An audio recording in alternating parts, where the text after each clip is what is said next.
Hey, everybody. How are you? I hope you guys are enjoying your Saturday. So, how many people here saw what was going on with Foodie last night? I'm sure you guys have seen it through many other reactors, archive channels, people showing you the goings on with Foodie last night. Foodie had herself a little adventure last night. She went out on the town, but she did not do what you normally do when you go out on the town and have fun. What did she do? She went out late last night for a beaver tail, and she made quite the embarrassing spectacle of herself, did she not? Yeah, it was awful. Doesn't even begin to describe the spectacle that she was. Oh, she was such a spectacle. I was embarrassed for her. And it's such a shame, because if she had taken a different path with her life, she could have gone out last night, even as a single woman, and had herself a ball. Gone out to the club, go dancing, talking to people, socialize, have some real life friends, and not Foodie. She went out on her scooter and she got some food, and she was quite disgusting with it. I saw the footage, y'all. I mean, how could I not see it? You Twitter peeps showed me. Yes, White Witch, we're talking about her. Yeah, Tweesa, I know. They paid her well last night. And I have not forgotten about the fact that it is Ramadan. She's doing all this stuff during Ramadan. And I did see and I did hear that while she was eating the beaver tail, that she wiped the chocolate sauce on her hijab.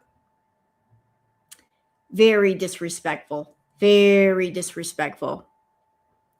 Something to think about. For those that have been around a while. Hey, Claudia. Hello, everybody coming in. I'm sorry if I'm not addressing you personally. I'm not ignoring you. Bandit, Payday, Claudia, Caramel, everyone coming in. Thank you for coming in. How are me and Booger doing? Hey, Booger. What you looking at? Hi. She's right here. Something to think about. For those that have been around for a long time, those that were around during Crackhead Olympics, this is just an opinion, just a feeling. I think Chantal was trying to recreate a certain moment last night, a moment from her past. Those that were around during the Crackhead Olympics days, then you remember a live stream that she did courtesy of the Lakma Fairy, where she got a bunch of Lakmas covered in chocolate sauce, and the chocolate sauce was all over her face. So tell me, what do you think? Do you think that she was trying to create that moment last night all over again with the beaver tail? It's just that it was beaver tails this time and not Lakmas. Same feeling. Same feeling. Last time she did it in private at home. This time she's doing it in public. Yeah. So I don't know if she was trying to recreate that moment, but it kind of felt like it. It also felt like she was catering to a certain Foodie who paid her to do that. She might have also been like killing two birds with one stone and catering to those with the poo fetish. Who knows? Who knows what she's catering to these days? But that's why I titled this live, Dirty Deeds Done Dirt Cheap. It's obvious that Foodie has put herself up for sale. She's put her health up for sale, her dignity, her integrity up for sale. Everything is for sale. Everything. Nothing is off limits. Every part of her is for sale. Every part of it. And I told y'all, did I not say it? When she said vacation is off, did I not tell you guys that it was just going to be getting worse? I did say that. I said from here on out, it's going to get real bad. Worse than it's ever been. I didn't lie to y'all. I knew the moment that vacation idea was out the window, we're going to go full speed. Foodie. Yeah, I think that she's making a lot of money right now with the Foodie content, especially it's Ramadan. She's going to be making money for the next several days. She's got until the 17th, then Ramadan is over. So she must be catering to a certain niche of feedies that want her to do this content during Ramadan. And here's a little interesting fact that I found out via Twitter. And thank you, Twitter peeps. Did y'all know something about Kick? Something about Kick that you guys should be aware of. Did y'all know that Kick, the platform, is funded by gambling? And gambling is haram. So Chantal, as a Muslim woman, she's on a site doing the haram content, and the site is funded by gambling, which is big time haram. Big time. So just, there's no good angle to this. There really isn't. Naughty, naughty, Foodie, naughty, naughty. No wonder they don't care what happens on their platform. I'm sure y'all, like some people have reported her content and they haven't done a doggone thing. So it makes sense why they're not doing anything about her. I've also heard that she might be trying to get back her monetization. I don't know why she would. She's decided on what kind of content that she wants to do. And she can't do that on YouTube. So why go for monetization? She just stay on Kick, because she can't do the kind of content that she wants to do on YouTube. If she tries, she's going to lose her platform altogether all over again.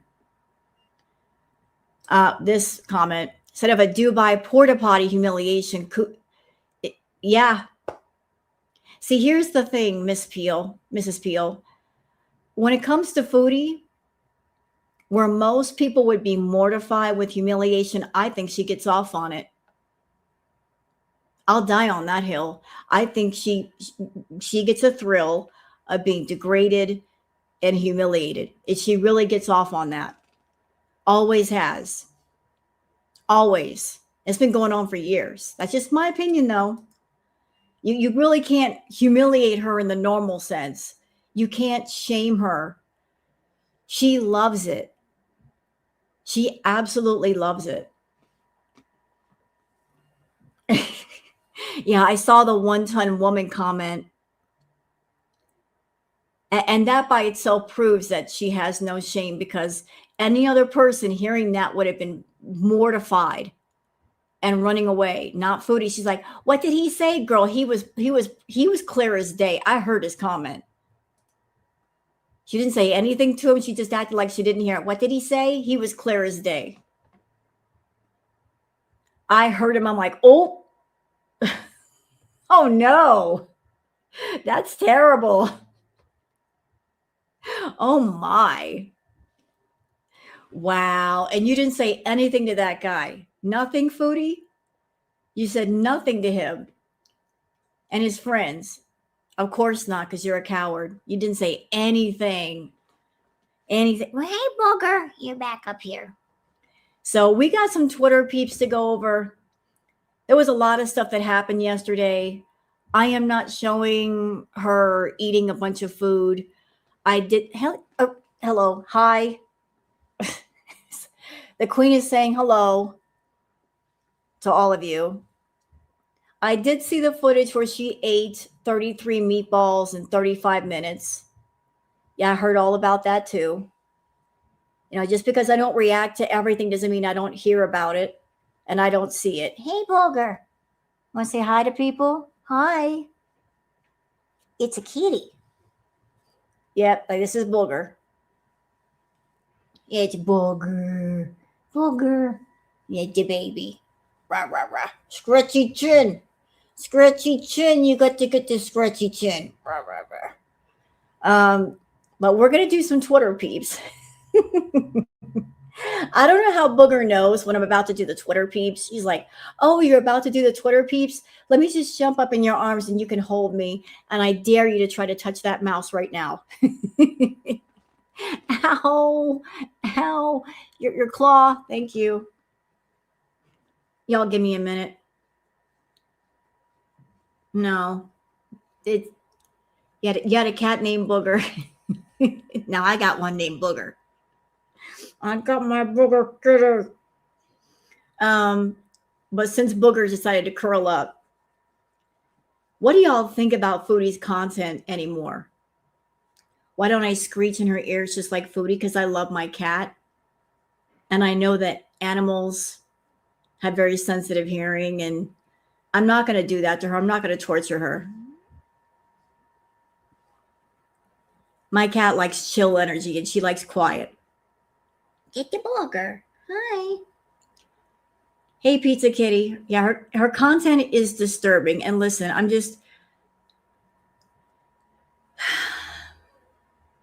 I want to bring some fun to the content. I really do. I want to make y'all laugh. Like all big ups and big props to all the reactors right now, all of the content creators, all the archivers. Because right now the content, it's dark, it's ugly. It's hard to make it lighthearted, It really is hard. We try to lighten the mood, but truth be told, what we're watching is an addict get high on camera.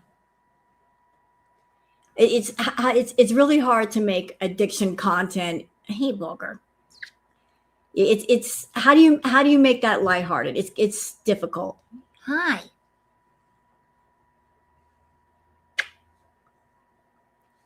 Look at this baby. Look. What baby? What is it? Want kisses? Yeah, it is. It's really bad. I do my best so you guys don't see her eating. You guys know that I zip past her eating. Regression. I think that Foodie thinks that she's winning because she's like, right now I'm making a bunch of money. It's Ramadan. I am catering to the Foodie clients. They're paying me a lot of money. So therefore I'm winning. She thinks she's winning because she's making a lot of money.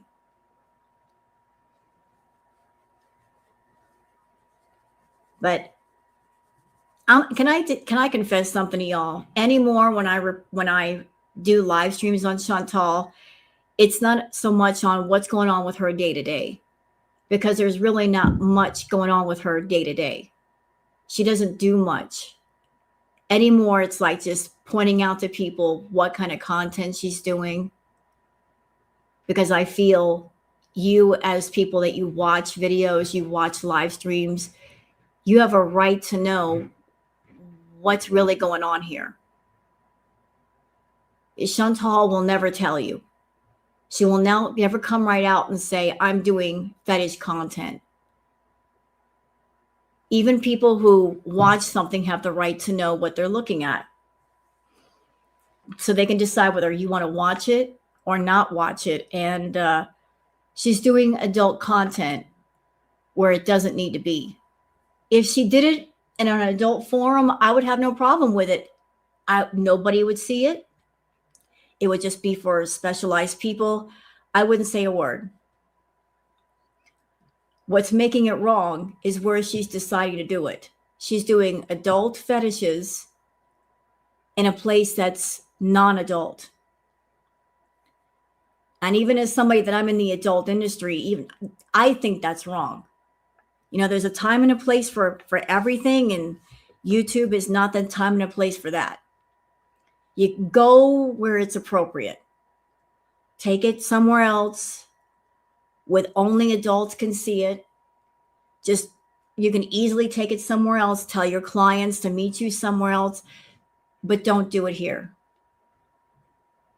And don't do it on Kick. And don't do it on Twitch. There's too many young people that go on those platforms, and you're putting adult content in front of them. And you are exposing them to it when they should not be exposed to it. Hey, Hale. She thinks she'll never become bedridden. How are you, Hale? And I'm going to see something kind of morbid. Please excuse me if I do. Chantal has always said that she will eat until something happens to her, something medical. I don't know if she's thinking that the thing that she is expecting to happen, like a heart attack or a stroke, that it's just going to be like that. She's going to live the way she wants to live and then have a medical event and then her life is over. It may not go that way.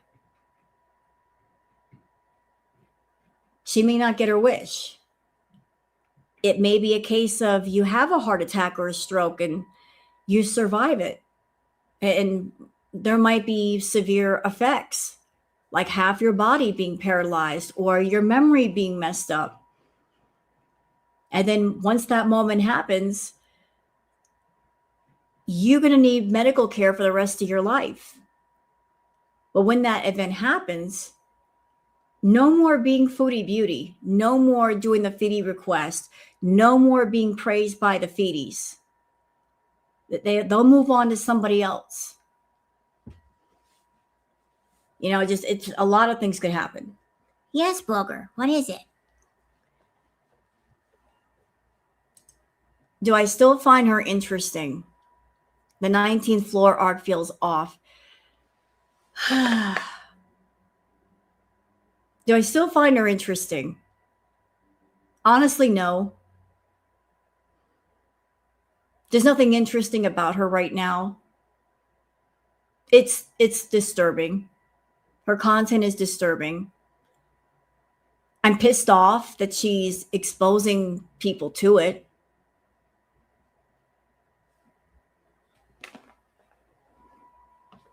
She's exposing people to her addictions, and she might be triggering other people who are addicts. That's a disturbing part. It's disturbing that there are people out there that are paying her to become very unhealthy. I mean, there's a lot of parts about this that are disturbing. And I'm getting that impression also, White Witch. And it's not because I'm wishing that for her. It's because she's wishing that for herself and she's not putting on the brakes. And that's this. This is the ugly, ugly side of addiction. It's not just the addiction itself, but when you see someone on a path and they're determined not to get off of it, and you know what might happen. When you're someone you're watching and you're like, I see the path that you're on and I know where it's going to lead, and there's nothing that anybody can do. You just have to let them go down that path. Every time she eats, she's making a choice. But every time she eats, she's also deciding on the consequence of that choice. So every meal, every snack, every bee moment, you are making a choice, but you are also saying, I'm okay with the consequence of that choice. So what can you do when someone is making a choice and they're saying, I also invite the consequence of said choice? Not much you can do. You're not that late. So enough with the ranting and the raving and so forth. We got some Twitter stuff to go over. Some of the clips, the stuff that happened last night, including the moment that somebody called her a one-ton woman, and the eating of the beaver tail. This is so awful. I was watching that part and I'm like, that's the only tail that Foodie has access to. She wants some tail. That's the only tail that she's going to get access to. But poor Foodie. I know, I'm so bad. We're going to get into the Twitter peeps. So I hope you guys are ready. You guys ready for the Twitter peeps? And then we're going to watch just part of her live stream. We're not going to show her going to town on the food. Yeah, shake it off, shake it off. I'm just here to document all this darkness. I can't stop it. I can't fix it. Nobody else can fix it. We can't fix her. I'm just here to document it. She is a walking cautionary tale on what not to do with your life. She's a walking cautionary tale that if you have addictions, this is the dark path that you can travel with addiction. And I guess that's why I'm here. So y'all know what time it is. It's time for the Twitter peeps.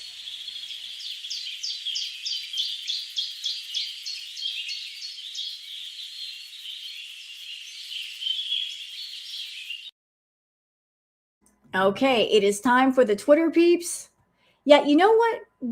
Girly, that's the weird thing about Foodie or Amber. That you're not the first to say that. There have been many people over the years that have said watching Chantal or watching Amber, it inspired them to take care of their health. You know, some people say, I don't want to end up this way. I don't want to be having bad health and losing my mobility. It does motivate them to get up and do something. So like some people have actually turned their content into motivation. And I guess you're one person who's done that. And here's another one, White Witch. Made me lose all the weight about 3 years ago. Weird, huh? That sometimes their content inspires people to do better. But that's what happened. Okay, so let me just go ahead and share the screen. Okay, so for those of you that are on Twitter, that you would like to follow me on Twitter, there's my handle, Wild Girl Sarah. And for those of you not on Twitter, that's why I do the peeps. So you guys can keep up with all the girl world news, gossip, and clips and stuff, and not even be on Twitter.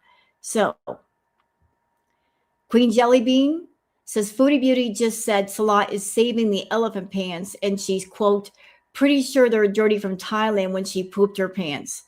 So not only is she nasty as the day is long, this person brought poopy pants home on a plane. Okay, wait a minute. Let's back it up. Let's back it up if she said that. Let's keep in mind that Foodie Beauty is catering to more than just one fetish group.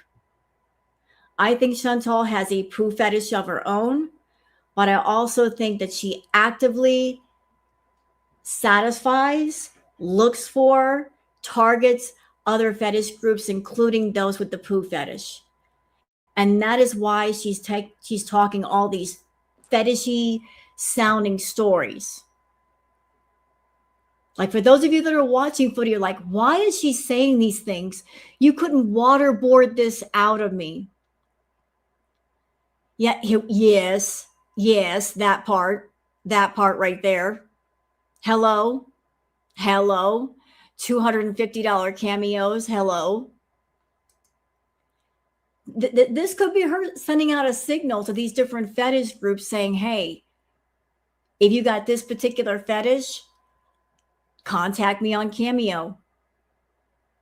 I do the food fetish. I do the poo fetish. I do the adult baby fetish. I will humiliate myself. I will degrade myself. Like, what do you want me to do? I'm all about that life.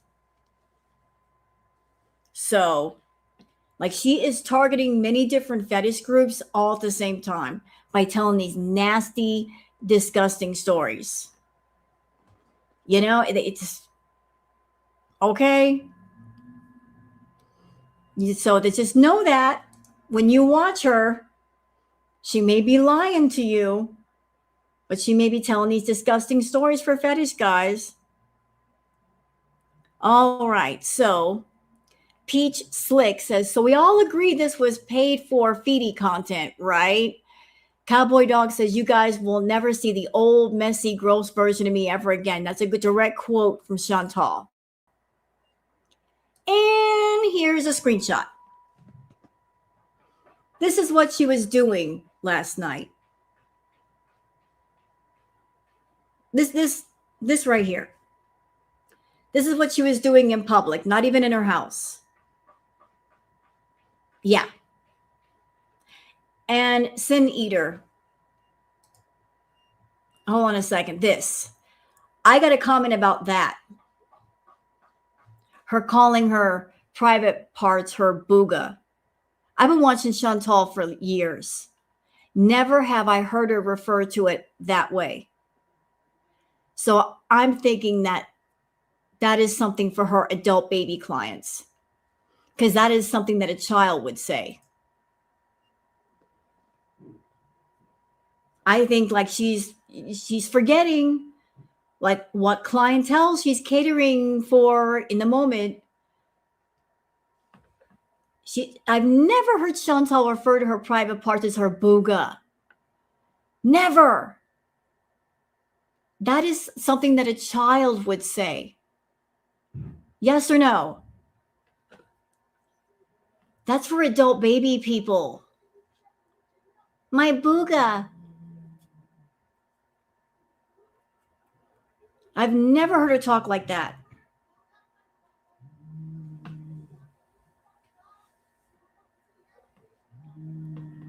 Oh, I'm going to have a talk with my neighbors later.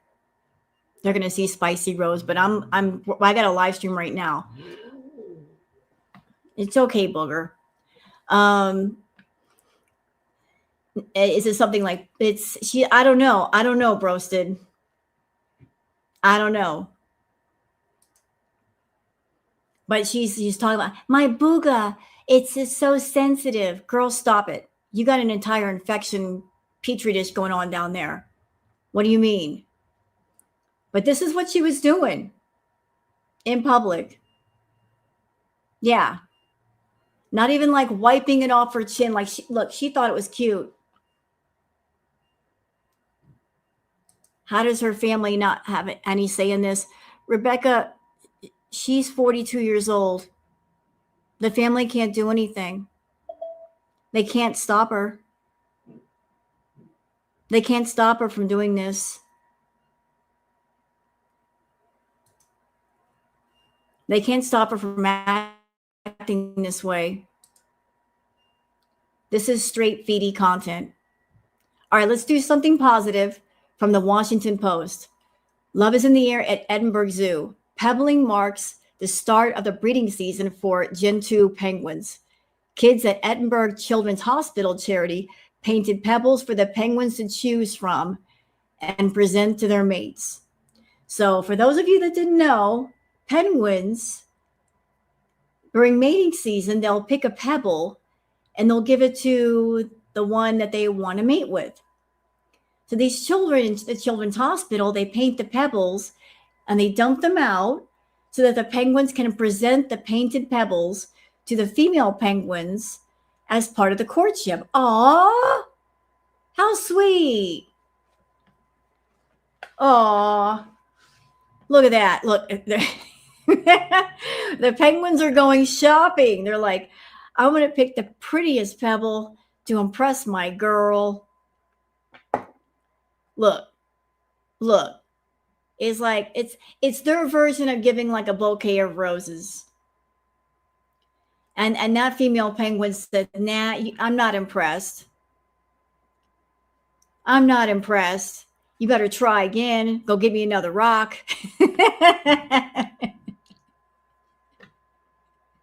I can just imagine the conversation between penguins. One female penguin to another female penguin. You should have seen the size of my rock. This is when rocks actually matter. My rock is bigger than your rock. Oh, yeah? Well, mine was more colorful than yours. You got a colorful rock? Mine wasn't colorful. Ralph!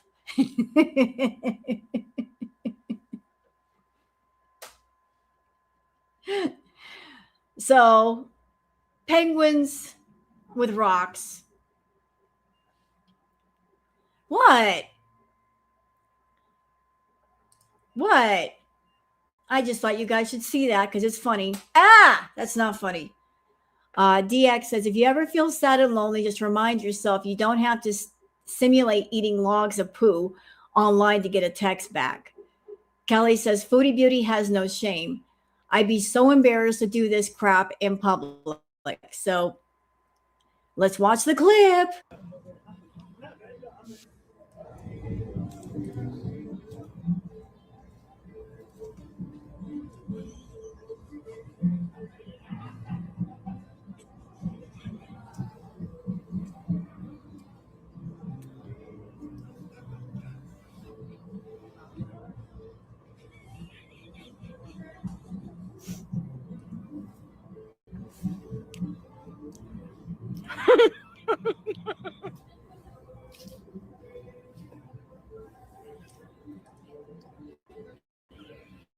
I can't tell y'all how sad this is. This is sad and pathetic. This is so sad and pathetic to me.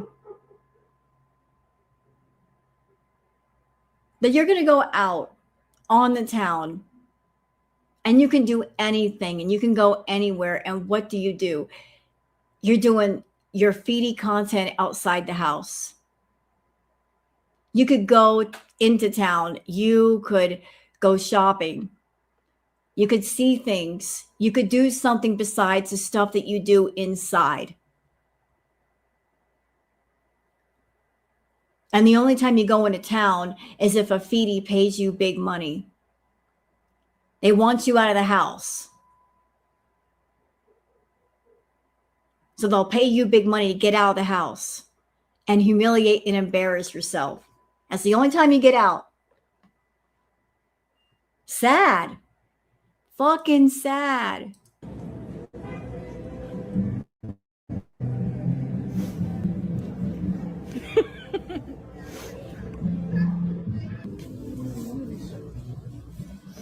Oh.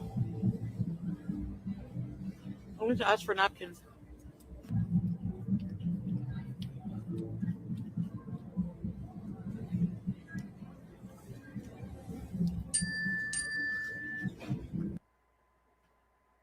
Terrible.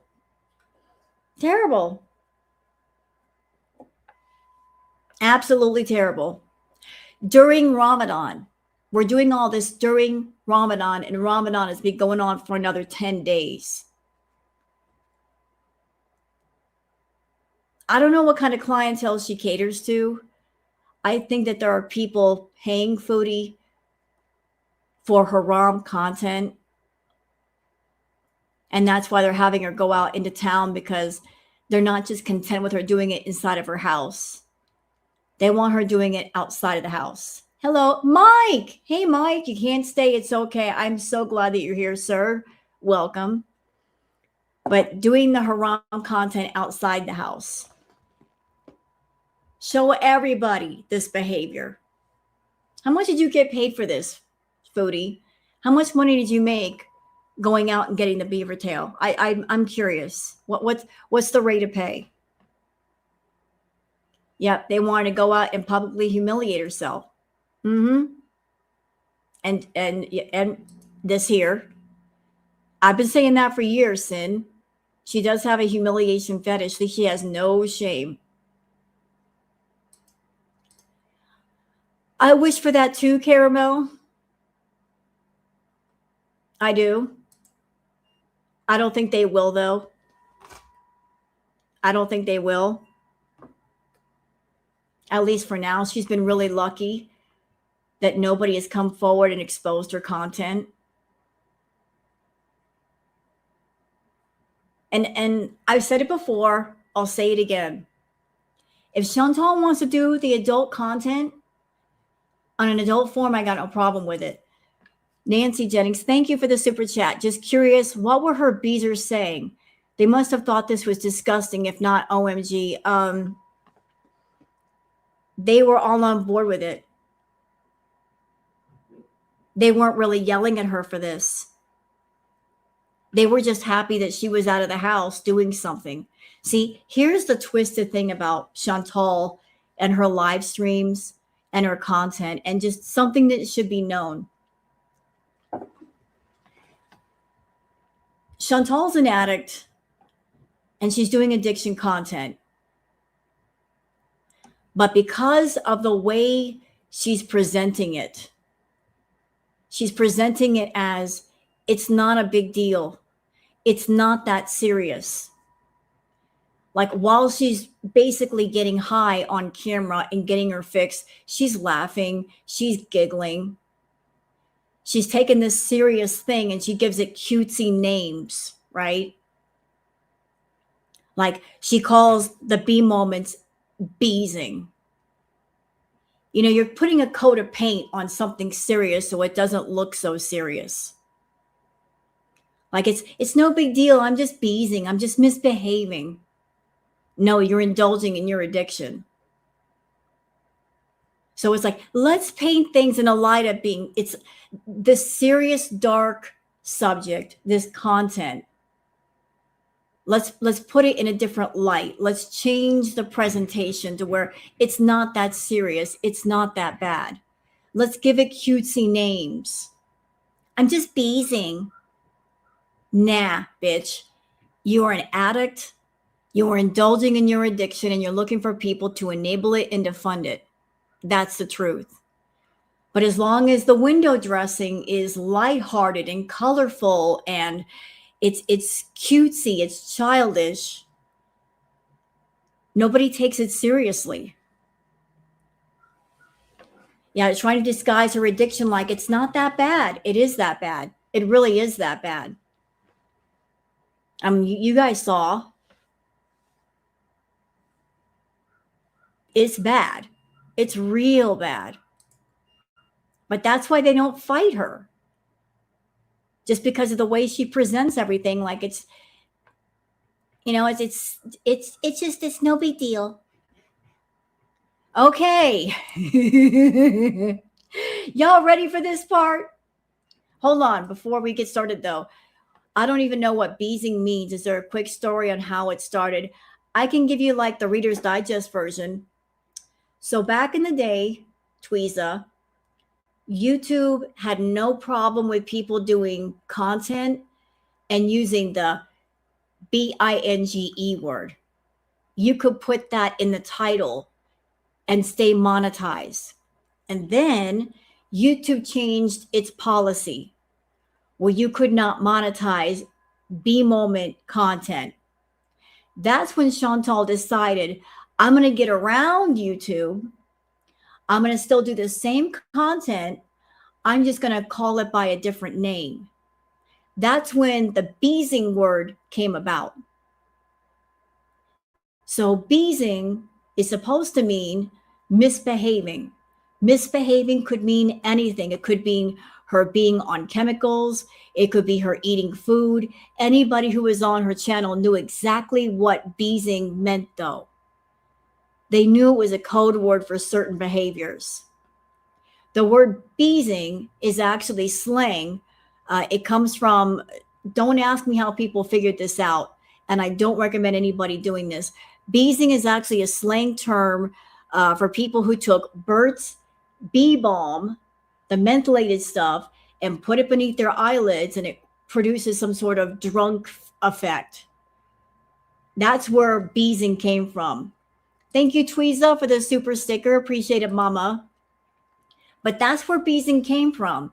It started when she couldn't use the original B word because YouTube said, we're not going to monetize the B word anymore.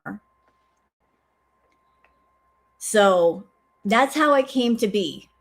She wanted to monetize that kind of content, but she could not use that word because YouTube said, nah, we're not monetizing this. So that's the explanation. But this moment right here on Twitter, this is the one-ton woman moment. Yeah, they use cutesy words to make it seem like it's not that bad. It's not that serious when it is serious. Like Foodie often does it. She says, oh, I just overate or I had a bad moment. That's them like mentally and emotionally excusing what they did. They're not taking accountability. They're downplaying it. By downplaying it, they're not acknowledging how serious it is. But y'all ready for the one-ton woman moment? Y'all ready? We're about to watch it happen. Yeah, cravings, that's another word they use. My B moment wasn't a B moment, it was craving. I was craving something. It wasn't that bad. It was just craving something. That's bullshit. As someone that had an eating issue, let me tell you, that is bullshit. Because if you have a craving, it leads to a B moment. Almost always. Because you don't just stop at craving something, you go all in. Craving my ass. Y'all ready? We're ready. I'm ready. Let me blow it all the way up.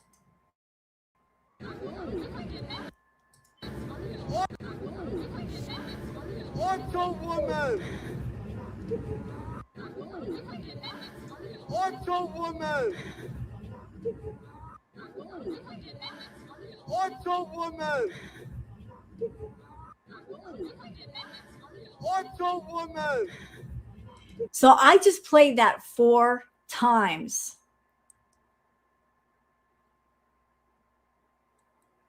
I played it 4 times so you guys could hear.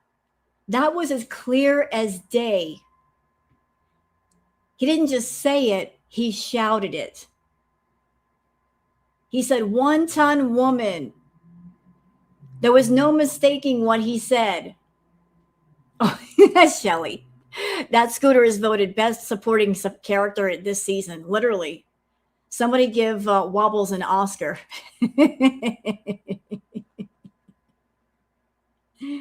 Foodie tried to play it off like, what did he say? What did he say? Girl, like you could not mistake that. Even if you had headphones on, you'd hear that from a mile away. Yeah, she pretended he didn't know what he said, but she heard it. She heard it. No doubt she heard it. And this is courtesy of Caster. Says, guys, what do you think he said? Well, hey girl, hey says, 1-ton woman is the new beanbag in a hurry.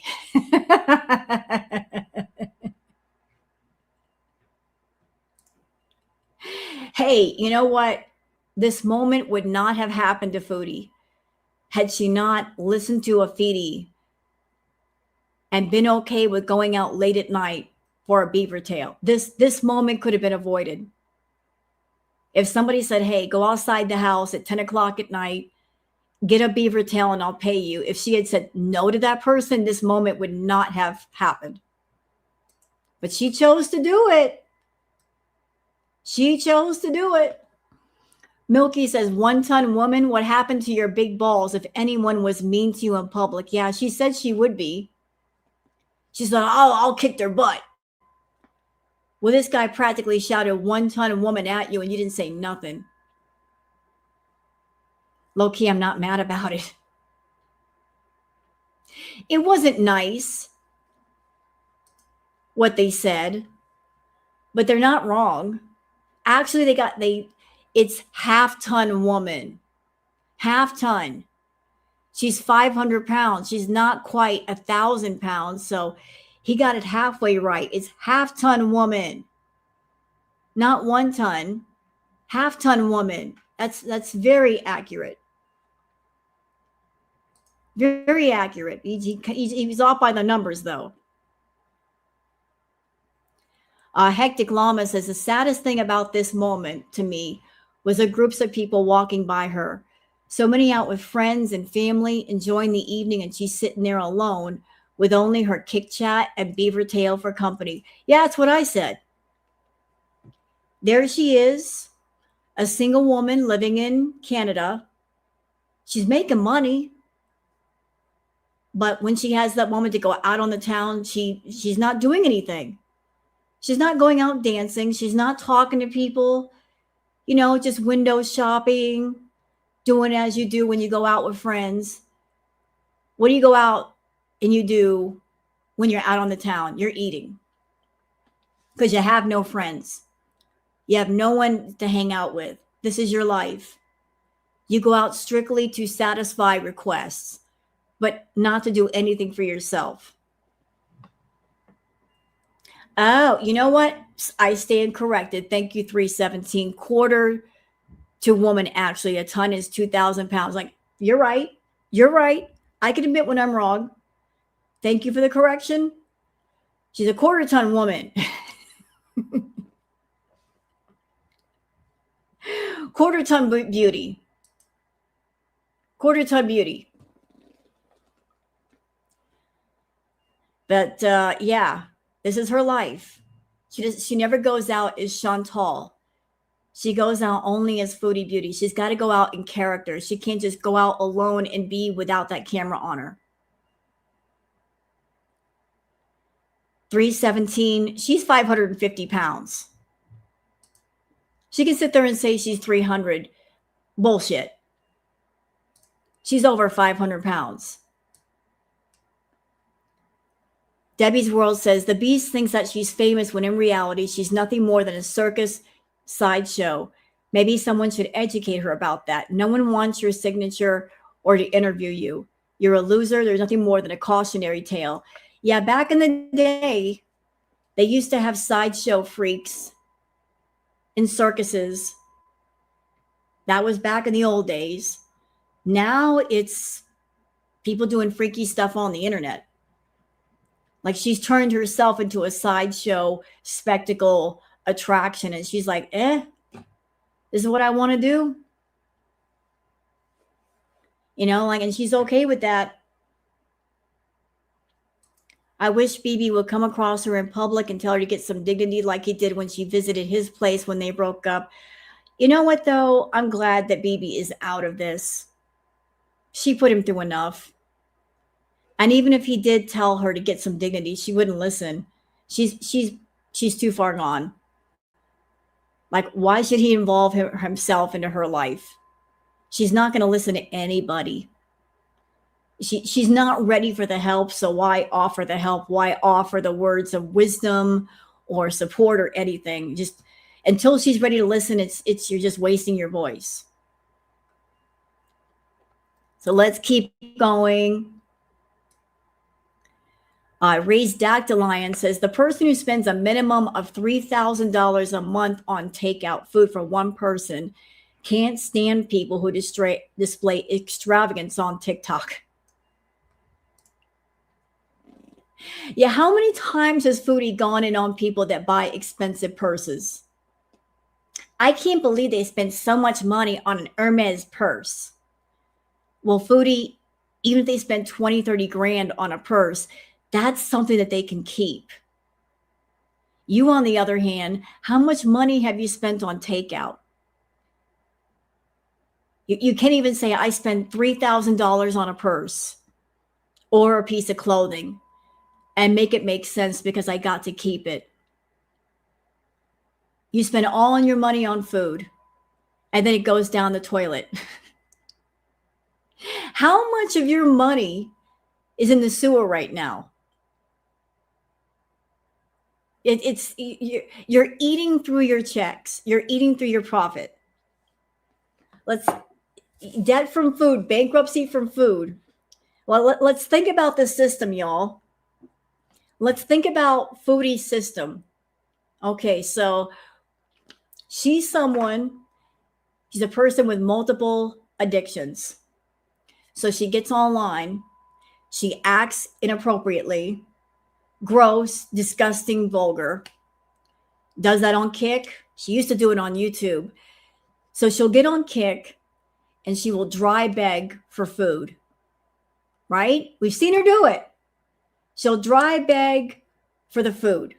Somebody buy me a meal. I'm going to sit here and talk about all these different foods that, yum, I love this, and yum, I love that. Like she is dry begging for that food hardcore.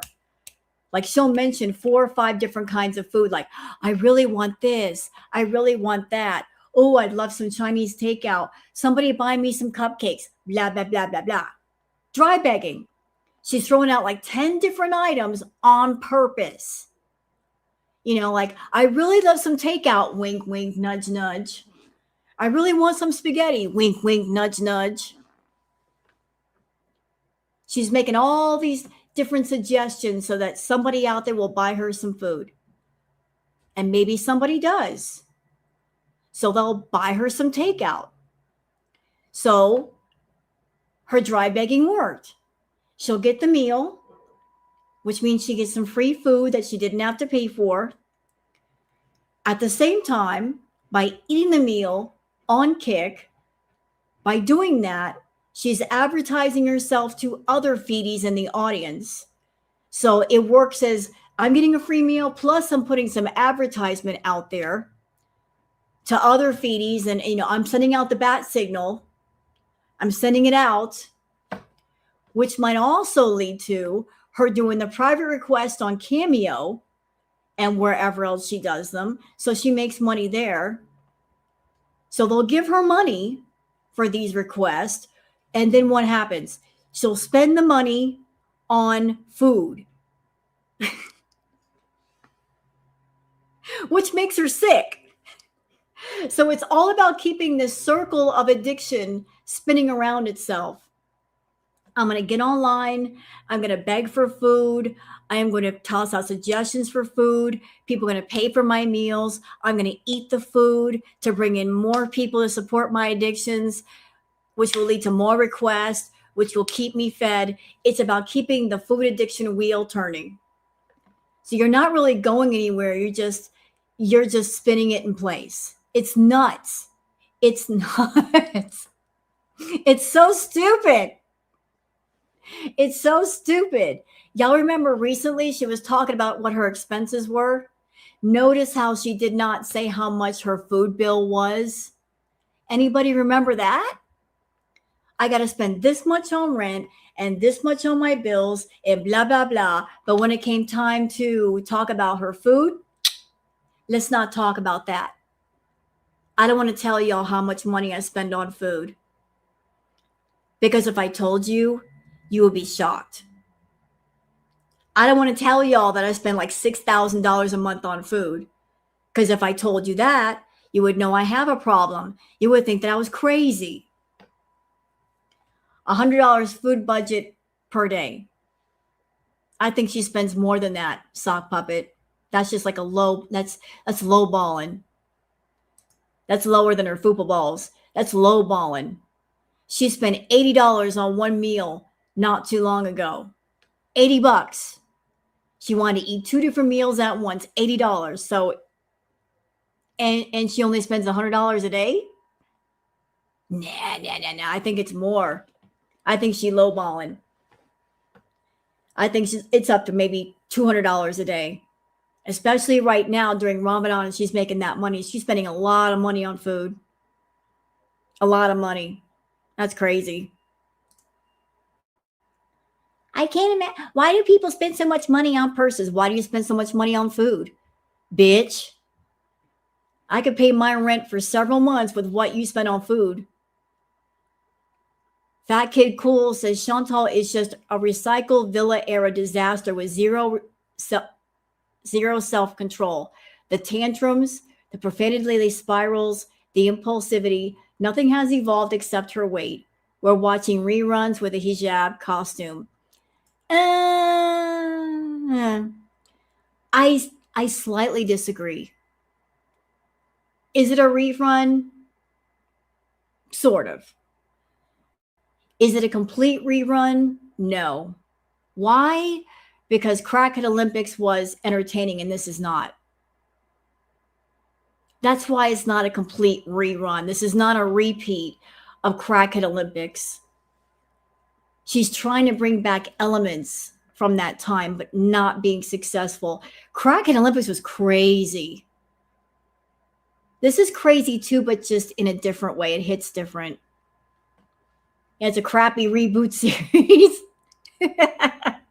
This is what happens when you try to do a remake and you change out the director, the producer, and the writer.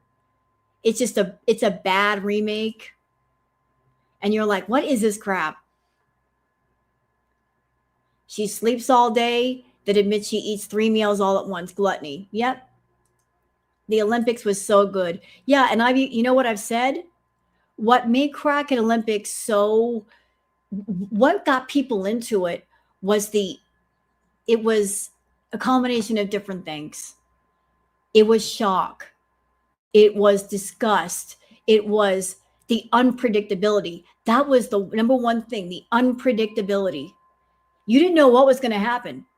You didn't know where she was going to turn up. You didn't know what was going to happen. Everybody hung in there because we didn't know what she was going to do. We had no idea what she was going to do. It was all brand new to us. Everything was brand new. She was streaming 8 to 10 hours a day, every day. And something else. that also that people turned in for, that doesn't exist anymore. She wasn't a complete fake. Like this, she was being truthful here and there, and that's what people were looking for. Like there were moments of truth mixed in with the lies. We don't get those moments of truth anymore because she's too busy hiding and disguising herself in a character. A lot of people are tired of the fake, phony bullshit. You know, Chantal doesn't tell the truth. I'm sure her real life off camera is 1,000 times more interesting than her life on camera. Like if she came online and she told all of us about doing the Foodie request and how much she gets paid and all of that, that would be interesting content. Like, what is your real life off camera? Like, get real with yourself. Like, but she's too busy hiding herself in the fake, phony content. So, okay, whatever. Kelly says, Foodie Beauty, you just told us what's really in your heart. You want to pick and choose what you follow. And the only reason you call yourself Muslim and wear the hijab is because of sloth. So just stop the cosplaying already. Let's watch. Like, I don't want all of this. You have to walk into the bathroom with your left foot bullshit. Like, I don't want it. I don't want any of this. Oh no, you're not wearing the hijab right. Oh no, you're wearing eyelashes. Oh no, you got your nails done. You're going to hell. I'm tired of it. I'm tired of the judgy bullshit that goes along with just wanting a relationship with God. It's like, you have no idea what's in my heart, what I'm going through. No, I don't want Muslim friends because they all judge each other. Like, it's just she doesn't want Muslim friends because a real Muslim would look at her and be able to look right through her. That's why she doesn't want Muslim friends, because they would clock her a mile coming. They would see right through her, and she knows it. That guy on TikTok, he clocked her. He's a real Muslim. He clocked her. Within 5 minutes, he clocked her. He's like, oh, I know what I'm dealing with here. This fake, this phony. I'm not going to tell her that I clocked her, but I clocked her. I'm going to let her talk. I'm going to let her embarrass herself. He's like, let her make herself into a fool. I don't have to say a word. So he let her talk and look foolish and embarrass herself. He didn't have to do it. She did it for him. Yep, Zayd. And even though I have never watched Zayd's content, within 2 minutes, I clocked him. Meaning, like, I watched his demeanor, his body language, the way he was talking to Foodie. I'm like, oh, Foodie, you're in trouble. This is a guy who's very analytical. He doesn't talk. He lets other people talk. He lets other people reveal themselves. This is someone, he's playing mental chess with you. And you don't even realize it. He's got you clocked. You're not reading the room. I read it when I walked in. Exactly. He said, why are you doing this online? And he also said, and this was a big thing, he said to Foodie, what you do in private is one thing. What you do in public is another thing. Because she tried to defend herself and say, well, I am not a perfect Muslim and da-da-da-da-da. And he said, well, what you do in private is one thing.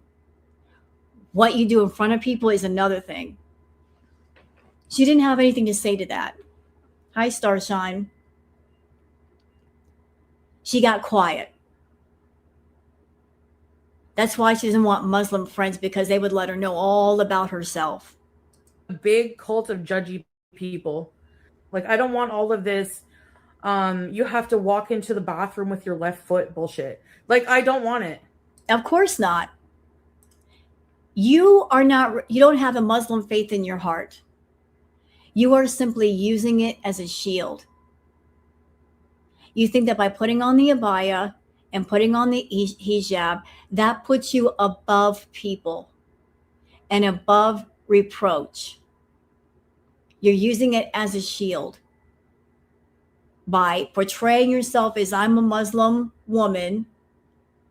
In my opinion, I think that she put on the hijab and the abaya, not just because she wanted to be accepted by Salah, but also I think she was trying to set a trap for Girl World. I really do. I think she was setting a trap for Girl World. She was hoping that we would say something hateful against the Muslim people or the Muslim faith.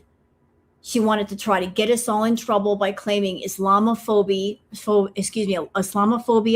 or being Islamophobic. That did not happen because we were being very respectful of the Muslim faith. That did not work. But she also likes to wear the abaya and the hijab because she's like, oh, you can't talk to me. You're not Muslim. You don't understand. Even those of us that are not Muslim, we understand no matter what the faith is, no matter what the belief is, you should be respectful to that faith. And she's not been respectful. If anything, she's been exploitative. She's exploiting the Muslim faith. Doing all this haram shit during Ramadan. You are being exploitative, you bitch. You are exploiting the Muslim faith for profit, for the sake of your addiction. You're looking for that niche of feeders that they have this thing where they want you to do haram content during Ramadan, bitch. So you're putting yourself on a pedestal and you're saying you should respect me because I am a Muslim woman. I am a Muslim revert. At the same time, you are doing the most disrespectful shit during Ramadan. So we're supposed to have respect. At the same time, you are the revert being disrespectful as hell. You don't even have respect. We'll have respect for the Muslim people and the Muslim faith, but you as a Muslim revert, you have none. But you're claiming to have respect. You don't have any.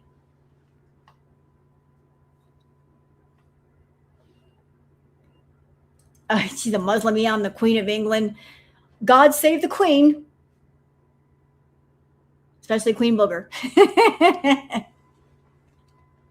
Yeah, we've all been respectful. But I think she was setting a trap for Girl World. She was. I think she tried to set a trap in the beginning for Girl World. That we would say something about her wearing the hijab and the abaya so she could claim Islamophobia and maybe get our channels taken away from us. That didn't happen. That did not happen.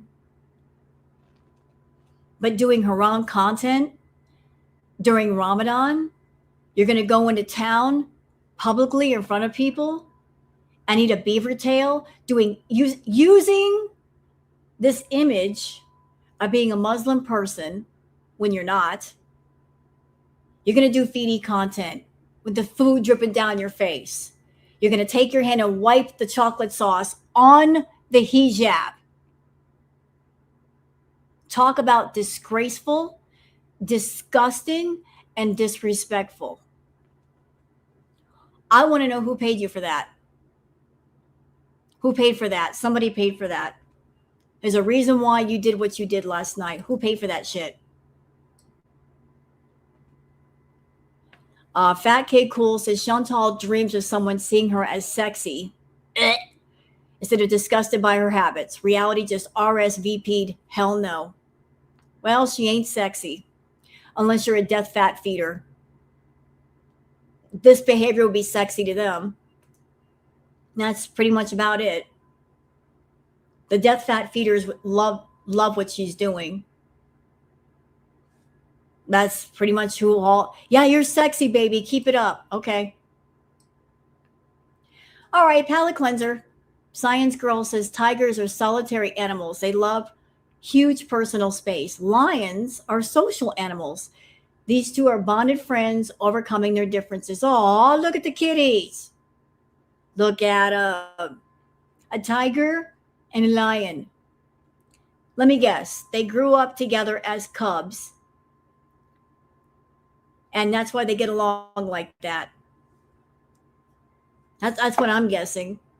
That a tiger cub and a lion cub were babies and they got raised together. They got bottle fed together. Big kitties. You gotta love the big kitties.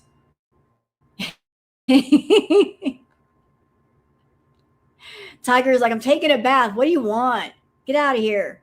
I want to play with you. Go away. Hi, cowboy. How are you? So glad to have you. Everybody, Cowboy Dog is here. Cowboy, I don't know what to do.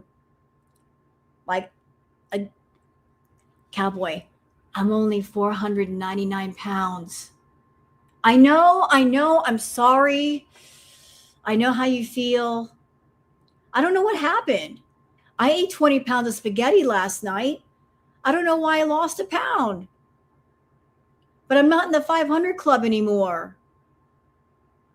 Yeah, that's a plan. I might do that. I might eat 30 meatballs and get that pound back. I'm struggling to stay in the 500 pound range. But I'm dedicated to the cause. Cowboy is here, everybody.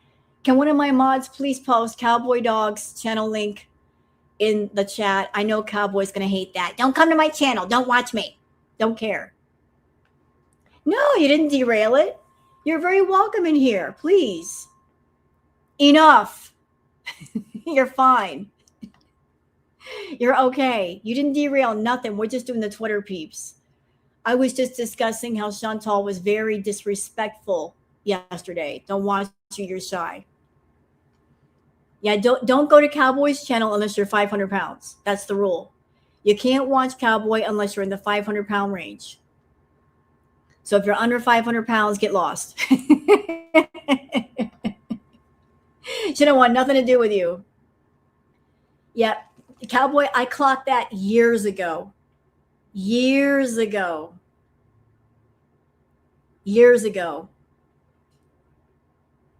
And I think right now, Cowboy, that she's making a tremendous amount of money.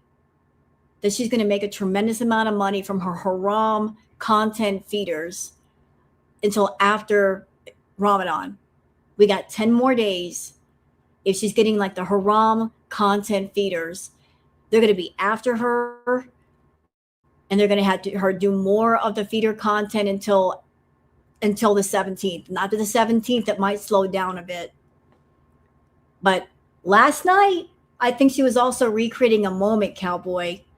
Like from Crackhead Olympics, she was recreating the Lakma fairy moment. She was just doing it in public. It was very reminiscent of that. With the Lakma fairy, the chocolate Lakmas, the chocolate all over the face. She was kind of doing that and laughing. Yep. It was like, this looks familiar to me. And she's recreating a moment from Crackhead Olympics. It's like, I recognize this immediately. All right, let's keep going. Let's keep going. Something positive from Da Vinci. The parking lot roofs in China have all been turned into mini gardens. So look at that. What a great idea in China. So like the buildings that function for parking, they made them into gardens. It looks so good.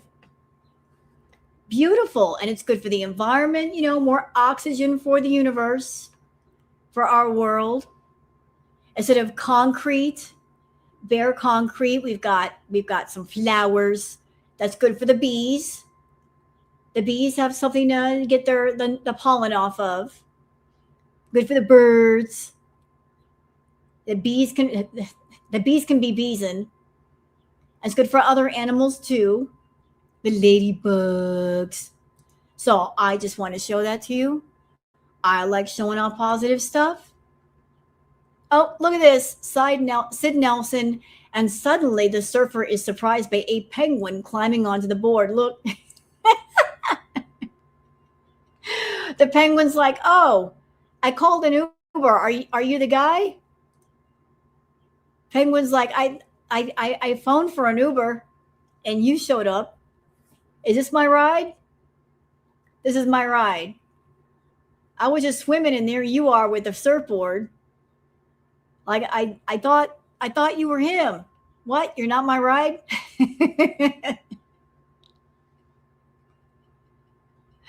Penguin catching a ride on a surfboard. And this got told to Amberlyn Reed last night during the live stream. Quote, move your hands so we can see the tears is crazy. Y'all remember that for Foodie. When she does that fake crying shit, tell her, move your hands so we can see the tears. Somebody write that down. Note that down. Interesting thing says the man who prepared a small puddle in the forest in Brazil wondered and recorded the creatures that would benefit from the water. So this gentleman made an entire puddle to see what wildlife would show up, how many creatures were using like this small hole of water, and look at all the creatures that showed up. You got birds, lots of birds. You got all kinds of creatures that are looking for a source of water. Oh, they're using it as a bird bath. Look, he just took a tarp, dug a hole, filled it full of water, and waited. Look at all the birds. Look. So having little sources of water are very important for animals in the wild. Like you get like a fox. Look at the babies. So having a pond or having a puddle or something, it benefits many creatures. For those of you that have gardens or backyards, think about making a little source of water for the creatures. Oh, and this, y'all, I cried about this. I cried. I can't really play the music, but for those of you that grew up watching cartoons, you remember the coyote, Wile E. Coyote and the Roadrunner. This, I don't know who made this on TikTok, but it broke my heart. It was so well done. The Roadrunner and the Coyote are much older now, and the Roadrunner comes to see Wile E. Coyote, and the ending broke me. It broke me. Watch. So here comes the Roadrunner seeing Wile E. Coyote, and they hug each other. And then this part right here. That's all, folks. And for those who used to watch the cartoons back in the day, that was like the ending tagline to all of the cartoons. That's all, folks. I was like, I literally almost cried. I'm like, I can't. That punched me right in the heart. I can't. I just can't do it because I grew up with these cartoons. Okay, I'm not going to cry. I'm moving on. Enough. Ray's Dactylion says, why didn't you educate him and tell him he had a small penis, Chantal? All she could do was muster her cringe giggle. Let's watch. Good song. Oh, there was another moment that happened during this live stream. So she was all around town putting her camera on people, and she put her camera on a guy that was playing guitar, and the guy was like, I don't want to be on camera. He actually told her, like, turn it off.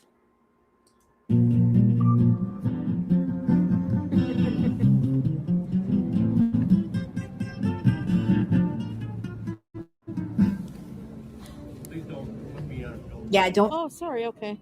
You're welcome. Oh, for me, yeah.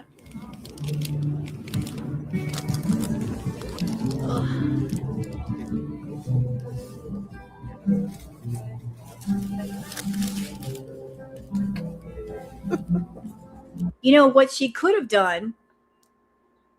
What she could have done is ask the guy, is it okay if I film you? You know, show respect. You're playing guitar, you're busking in Canada. would you mind if I put you on camera? He might have said, yes, it's okay. But if you sit there and you turn your camera on somebody, yeah, they're going to get offended. She didn't ask him first, so I don't blame his reaction. It's like, I'm going to film everybody. Yeah, why didn't she argue with him? It's a public place. I can film whoever I want. He said, don't film me. And she didn't argue. Yeah, this part here, ask and offer some money, post up his socials. Yeah, why not do that? If you let me film you, I'll tell people what your name is and where to find you. If you have a YouTube page or a social media page, like that way it benefits him as well. Didn't do that. She's like, I just want to put you on camera, bitch. And here's some more pictures courtesy of Fondue Spiteful Beach. Definitely not Foodie content, y'all. Definitely not. Definitely not. Like this definitely not. No. That's definitely not it.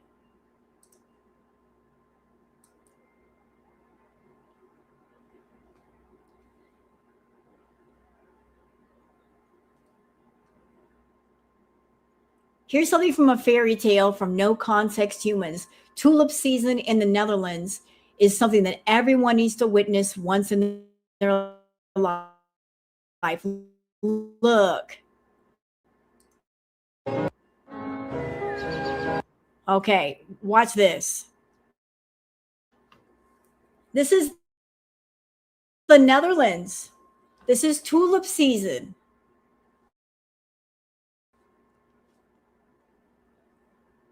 Wouldn't you like to be there?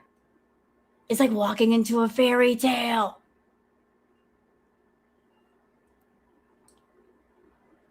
So pretty. I know, right, cowboy?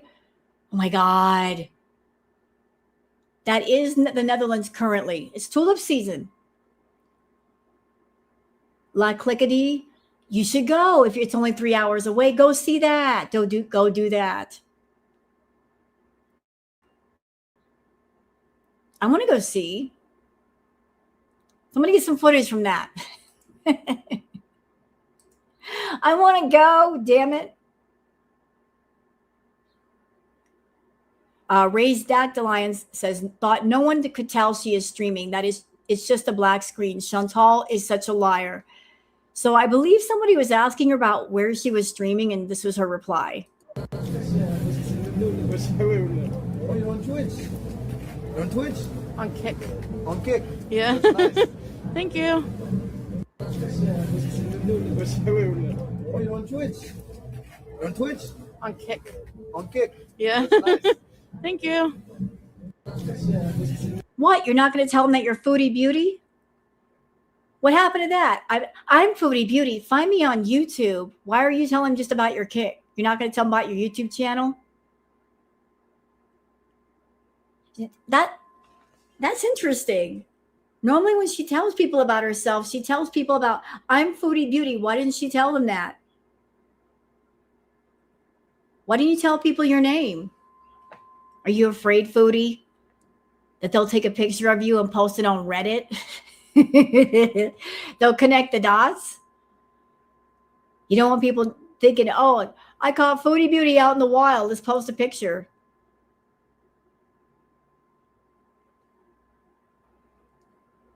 Oh, and this from Rojo saying her smile is diabolical. Who smiles if their husband, regardless if fake, is surrounded by country turmoil or military conflict? She somehow never lost her appetite. So this is courtesy of Kiwi Kitten, Orange Cat. So look, she's showing some conflict over there in the Middle East. And look at her face. Look at her face. Oh, I'm going to show the conflict over in the Middle East. My supposed husband might be in trouble or might be in danger, but I'm smiling about this? She's not worried? Kiwi. Yeah, she looks excited.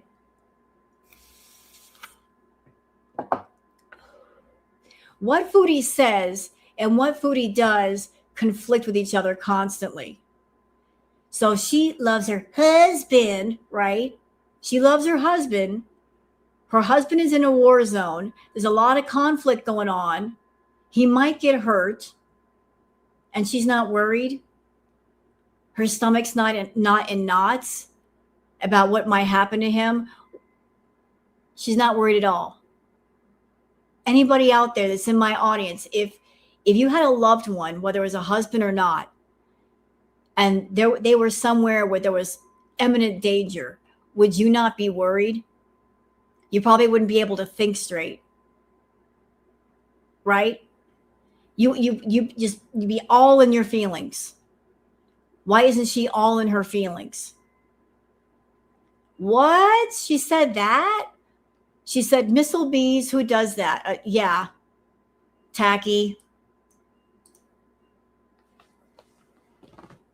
She loves her husband so much and she made that comment?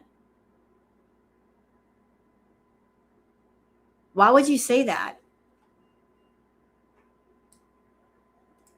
Wow.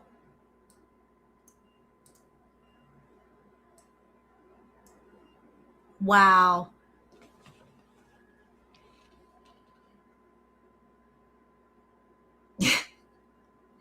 Bitch, you claim to love this man. And look at you smiling, showing that stuff. Something magical from nature unedited. This is the most magical thing I've ever seen. And I have to agree. Here's a magical moment for Saturday, y'all.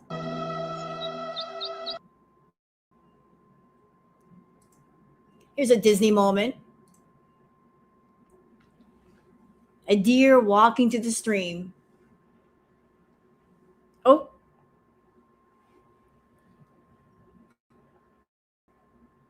Little palate cleanser. Sometimes nature is incredibly beautiful, is it not? This looks like some Lord of the Rings stuff right here. In a land far away from the rest of us, in a fairy tale.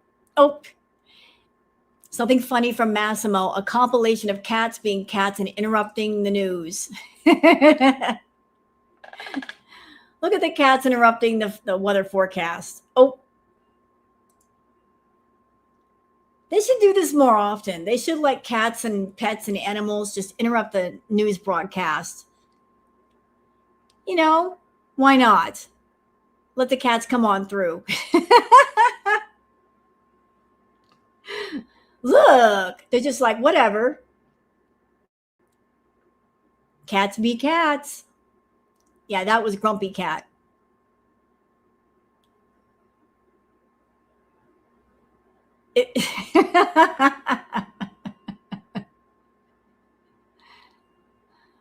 That's funny. All right, this is something to be known from Seek Wiser. Trauma makes you tolerate people who treat you poorly because you're afraid of losing them. Healing makes you realize that you should be afraid of losing yourself by trying to please everyone. True.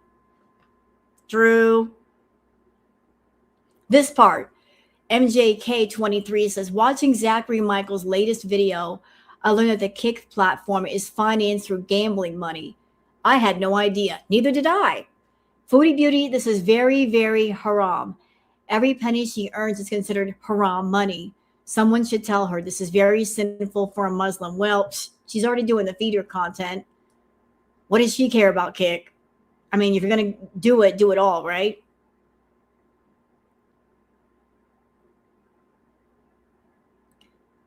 All right. Anything else here of note?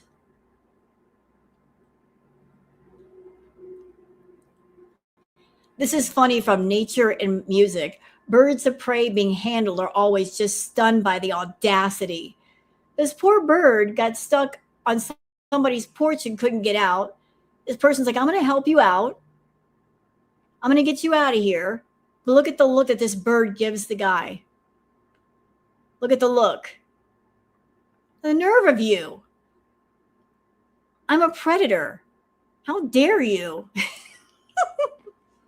The audacity of you to grab me like this. You should be afraid of me, human. I got claws, human. Look at that look. Like the nerve. I don't even know what to say. The nerve. I can't even believe you, human. I'm supposed to be an apex predator. And hand me. The nerve, the audacity, the sheer gall of you. Yep, I heard about this too. Fondue, Spiteful Beach. Foodie Beauty got to shovel down some sodium. She's mowing down her Cope snacks. So we got Grillos, pickle spears. I also did hear about the pickle di gallo that she ate. That was special ordered from the United States. And I guarantee y'all that was a request. One of her feeders requested that. For her to order something like that, that was a special order request. Also, yesterday, notice that she went live on Kick. She had on her makeup. She was putting on her makeup. She was also talking on her other phone. And then she got offline. You know what that was, y'all? That was her getting ready for work, okay? That was her getting ready for work. She just turned on Kick while she put on her makeup, while she was waiting for Mr. Client to show up. Once Mr. Client showed up, she's like, I got to go. I guarantee you she was on her way to go do a request for somebody. That was a get ready with me.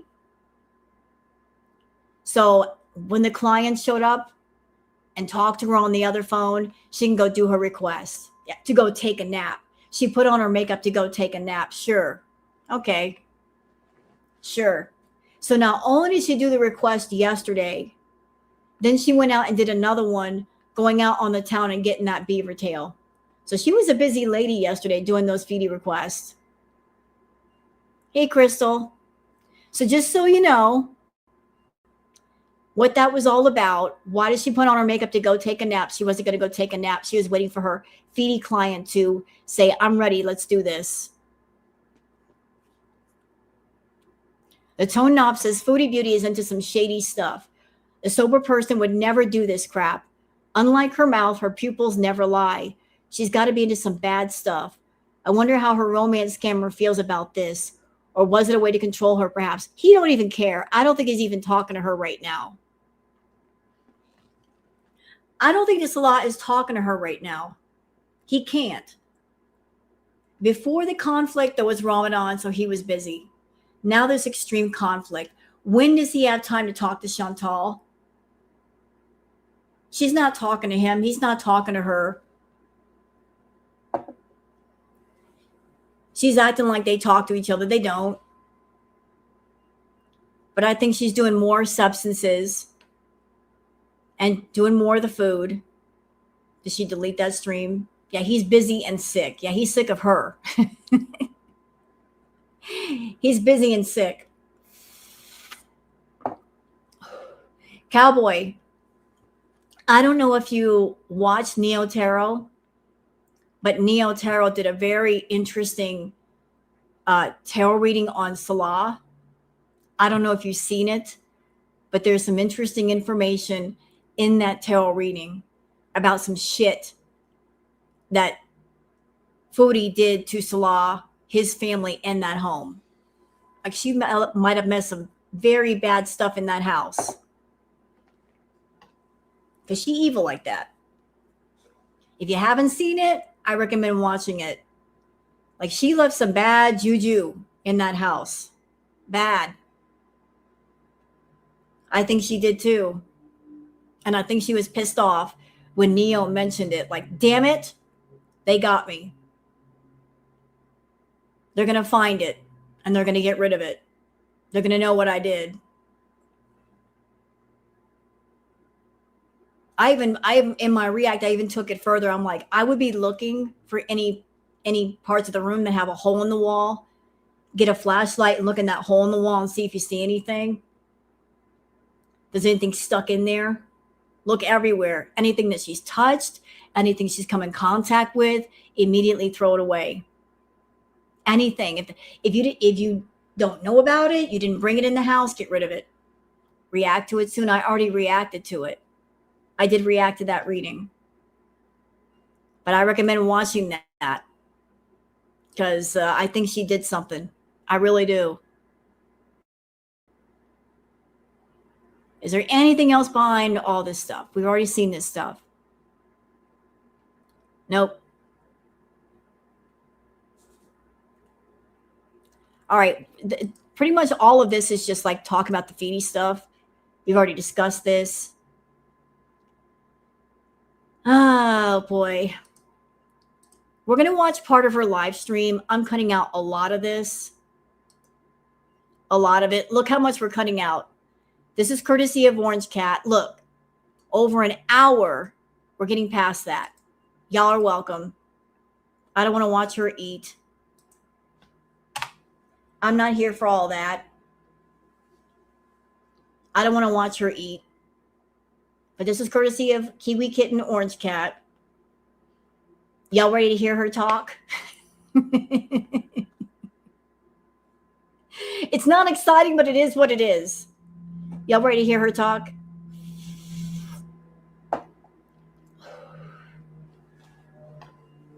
We'll see what she's got to say. If she gets boring, I can just fast forward. I love the fast forward button.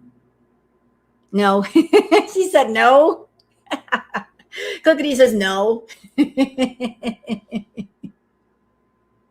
Me neither. I'm with you. Do we have to? We don't have to.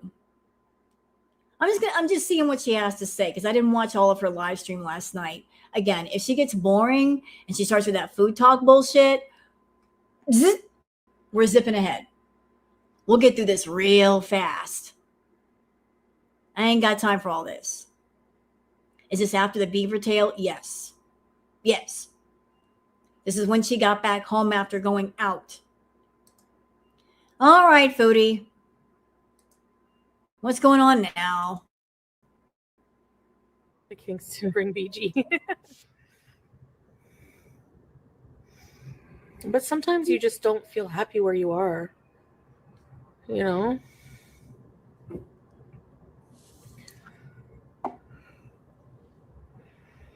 I don't know.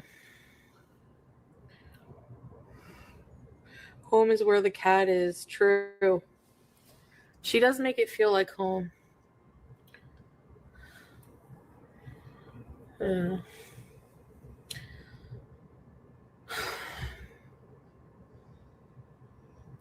Yeah, it takes a while.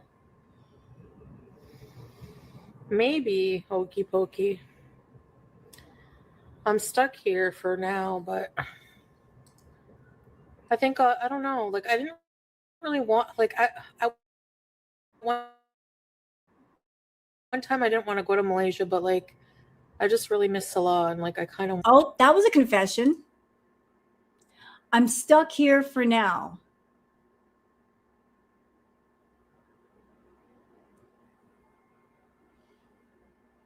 I really miss Salah, but I'm stuck here for now. Despite the fact that you were in the Middle East, you are not a resident of the Middle East. You never will be a resident of the Middle East. The most you can manage is a visa, which means every 3 months you got to come home. Like for the longest you were, abusing the visa system to try to live somewhere you weren't supposed to live, just visit. But despite the fact that you told your visors, I need to come back to Canada. I can't do what I need to do. I'm not happy here in the Middle East. I need to go home. And they gave you over $10,000 to get started. Despite the fact that you live in a nice apartment, in a nice part of town that's close to everything, you're looking at it as, I'm stuck here.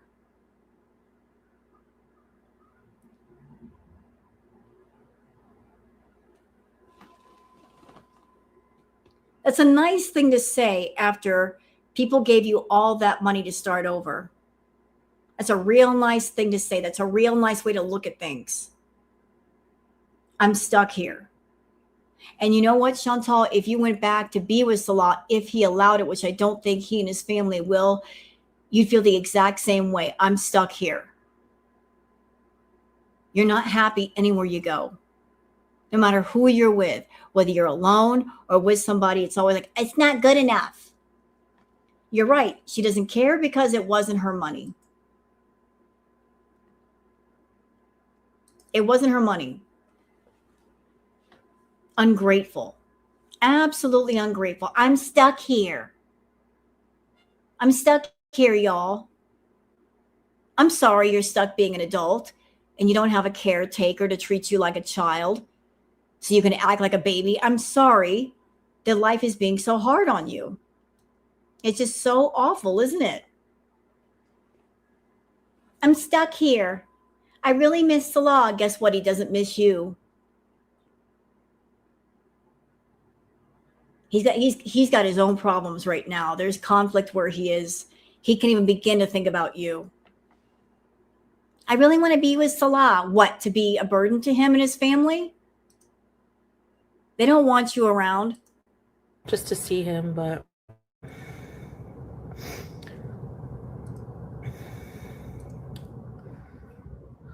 yeah. Callie Roo, thank you. Thank you, Callie Roo.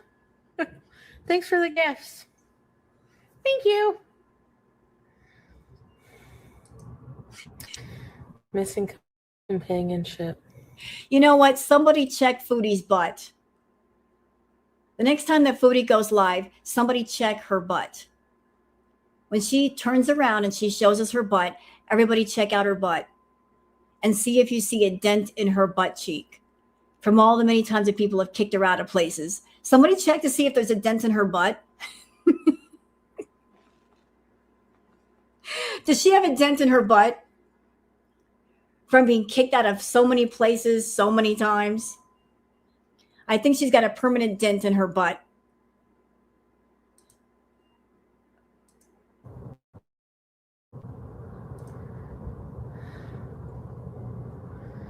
Pete's misses me.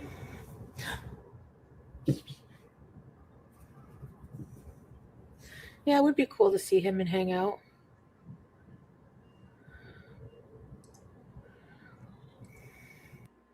That part.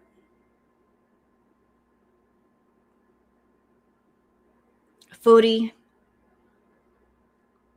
you weren't planning to hang out with Salah in Malaysia. You had bad intentions. You had real bad intentions. You were trying to lure him over to Malaysia. You offered to pay for everything. But you're a person that the more you give, the more you expect back. Don't you? You're not a truly generous person that you give and you say, I'm giving because I want to give. I'm not expecting a reward. The more you give, the more you expect back. So what would the cost be of you spending hundreds, thousands of dollars for a trip to Malaysia for a month? All expenses paid. What's the price of that? I'm going to pay thousands of dollars. I'm going to pay for your plane ticket. I'm going to pay for your food. I'm going to pay for your hotel for a month. What do you think she'd want in return?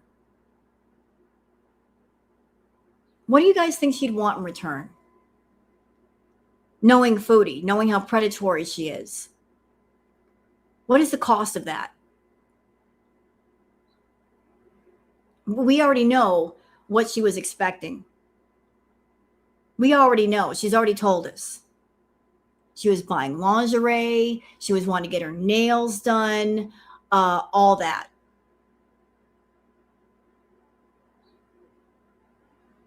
there were a couple of things that she wanted, I'm sure. She wanted some kind of intimate contact. And then on top of that, I'm sure she wanted to persuade him to take her back to Syria. So she was wanting some kind of intimate contact. Ew.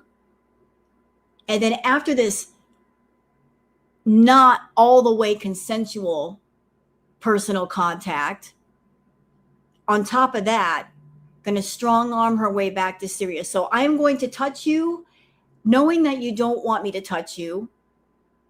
I'm going to pressure you into it. And then after this is over, I want you to take me back home with you. That's diabolical. That's crazy work. And it all fell apart.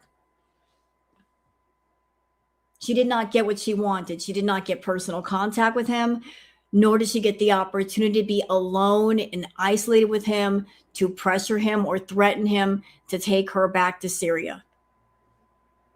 She did not get a chance to be that gross. So now she's like, I'm stuck here. Good. You should be stuck in Canada. Deal with your own shit. Deal with it.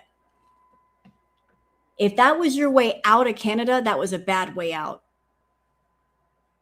You being predatory and shit. That's not the way out of a situation. I'm going to act like a predator. I'm going to be a predator. Nope. Match boost. Is there even match boost here?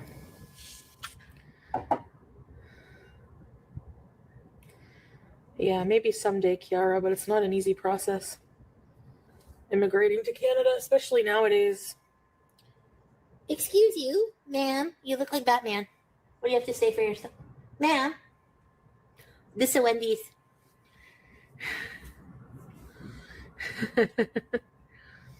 Yeah, he's my best friend. Oh, Miss Lord. Julia, me too. This talk. Does it strike anybody as odd that for the longest she didn't even mention Pete's? She wasn't promoting Pete's. Now all of a sudden Pete's is her best friend and she's promoting him. Why is that? Again, Chantal doesn't do anything without purpose. So for a long time, we've never mentioned Pete's. We're not promoting Pete's. Then all of a sudden he's back in the conversation. Why? What do you want from Pete's? What are you hoping to get from Pete's? Is it because you can't control Salah? You need a man around to control. So let's control Pete's. Let's talk about him. Let's promote his channel. He's your best friend when you want him to be. But he's not your true best friend. Because if he had been your true best friend, you wouldn't have hurt him so much. And if you did, you would have felt sorry for what you did. And you're not sorry. You're not sorry for the people that you hurt. And she wants him as a servant. That's how she treats all the men in her life, as servants. She needs a butler. She needs a caretaker. Yet she does go backwards. It's like, here's what I think the original plan was. I think that while she was in the Middle East, she was just spending her time thinking about Nader. Thinking about, I'm still obsessed with that man. But if I ever get a chance to go back to Canada, this is how I want it to go. I'm going to get a nice place in a nice area. Once I get the nice place in the nice area, I can invite him over. Maybe we can get a second chance at things. Maybe time has healed some wounds. Maybe he'll want to spend some time with me. So she came back to Canada and she set it all up. She got a decent apartment in a decent area. Not so much for her, it was for him. So he would come over and spend time with her. He did spend time with her, but it didn't lead to anything. Had it led to something, she would have let go of Salah. But it didn't lead to anything, so she grabbed onto Salah. Salah is out of reach right now, so who is she grabbing onto right now? Pete's. It's like, oh, I can't have this one or this one, then I'll grab onto this one. I'm going to start with the man I really want to be with. since he's kind of rejected me, I'm going to go on to this one. Oh, he's rejected me too. Let's go back to the ex that really I should let go of. Because I got to have a man around to talk about. My best friend. Secret sex group. What?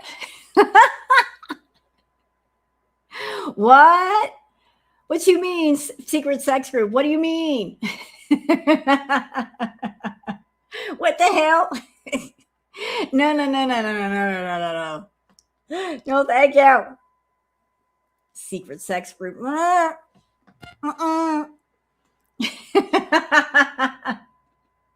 Hey, Rudolph. I don't want to be part of no secret sex group.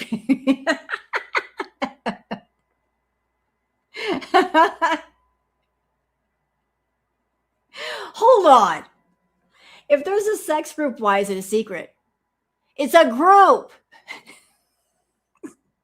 Ain't no secrets in a group. What are you talking about? If it's a group, it ain't a secret. Because more than one person knows about it. Anyway. Let's go back to the conversation. I'm getting derailed here.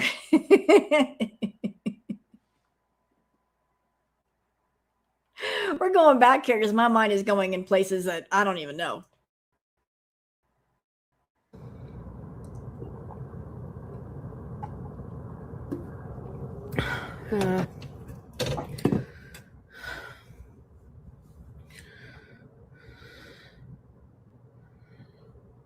Yeah, maybe.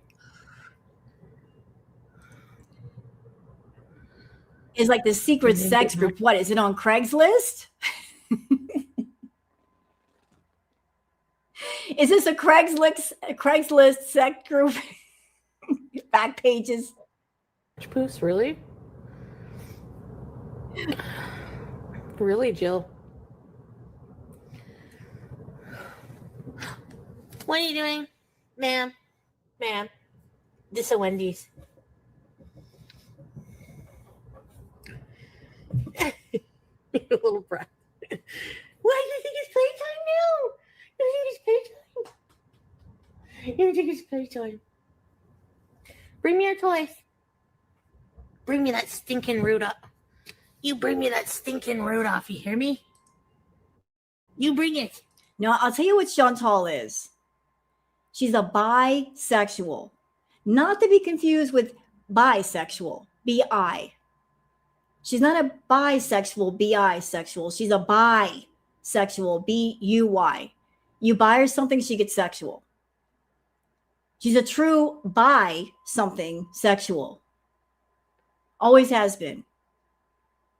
B-U-Y, not B-I, B-U-Y.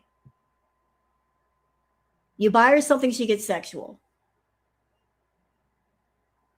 She's a true buy something for her sexual.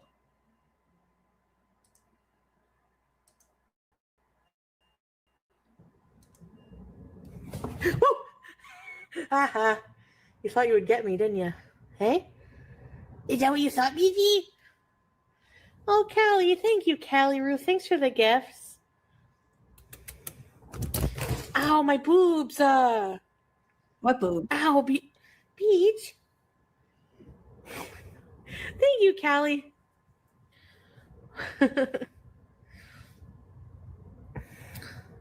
Boobs. She hurt my booby boobs. She's excited. I know. It's playtime, she says. And Trinka, yes, she does. Ma'am? I'm happy about that. Ma'am. What's this? What's this? She loves Ibiza. She needs a TikTok.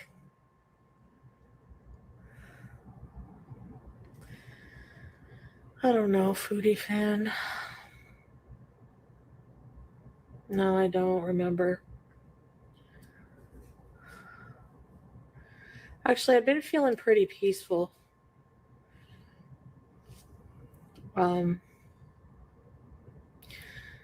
after I got over the initial pain, like whenever I adapted to living by myself, you know.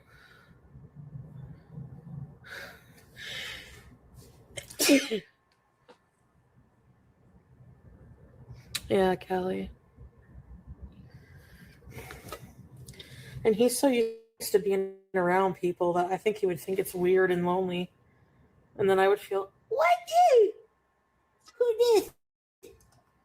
Who this? I'm sick of her talking about Salah. Anybody else tired of it? Anybody else tired of her talking about Salah? Every live stream, she's got to talk about Salah, Salah, Salah, Salah. I'm sick of it. I'm so tired. Anybody else tired? I'm tired. I'm exhausted. I'm so tired of it. I need to go take a nap. This is the kind of stuff that make you want to go take a nap. Talking about Salah. It doesn't make sense. He's gone. He's been gone. He's not talking to her. The last time she saw him physically is the last time that they will ever spend time together. She will never see him again, not in person. He's done with her. We all know that he's done with her.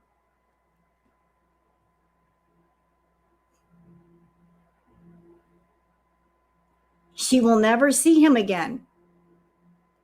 She can't go over there. He can't come over to Canada. With the conflict going on in the Middle East, with the things that are going on, even if the conflict were to be over, there's damage that's been done to different parts of Kuwait and the Middle East. It's going to take time to fix that damage. For her to travel to see anyone, let alone him. I don't know exactly where he's at. I don't care to know. But just because conflict ends doesn't mean, okay, I can take a plane ride to go see somebody. This is stupid. This is so fucking stupid. Talking about, well, maybe we can see each other. No. No, he's done. He's all the way done. She was never married to him. You guys, the retro react that I did, out of her own mouth, she said, we are not married. So if you're not married, then that means there was never a divorce. You can't get divorced if you were never married. And also, if you were never married or in a relationship, that means he never cheated. So all this yelling and screaming about he cheated on me. No, he never cheated if you guys were never married. So the last 3 years, what has all this been about? A storyline, YouTube content, something to talk about? This storyline is done, Foodie. You've taken it as far as you could possibly take it. And I'm not the only one who said this. This is just a feeling. I think that Chantal wants monetization back on YouTube because she's waiting. She's waiting to get back on her YouTube channel so she can talk about Salah. Because she knows if she gets back on YouTube, if she starts dragging him for filth on her YouTube channel, she's going to make money. She wants to talk about the tea where she can make the most money.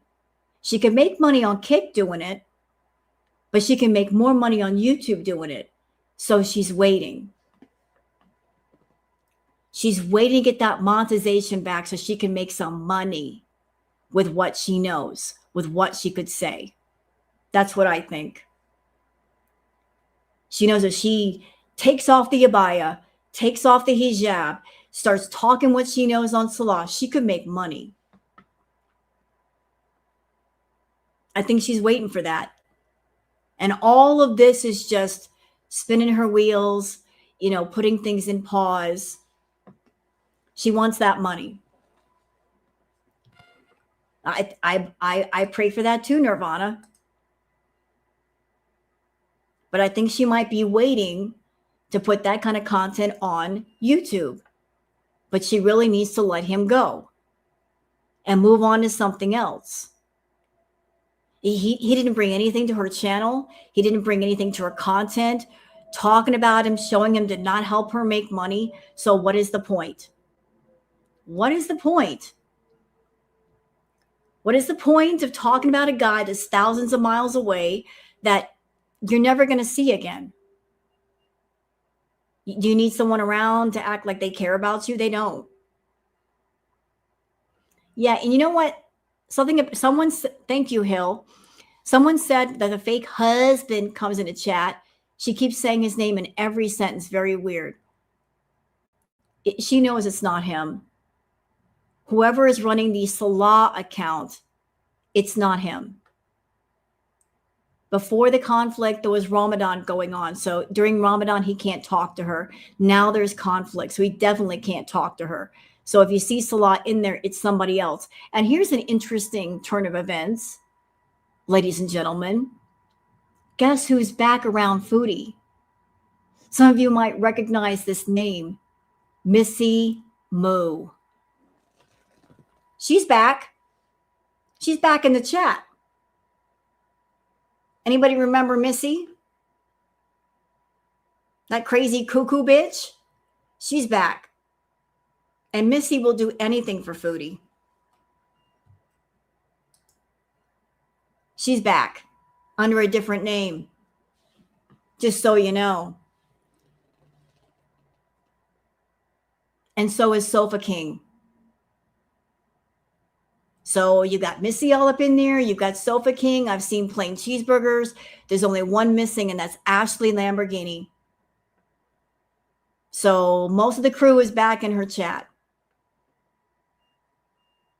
Just thought you guys should know.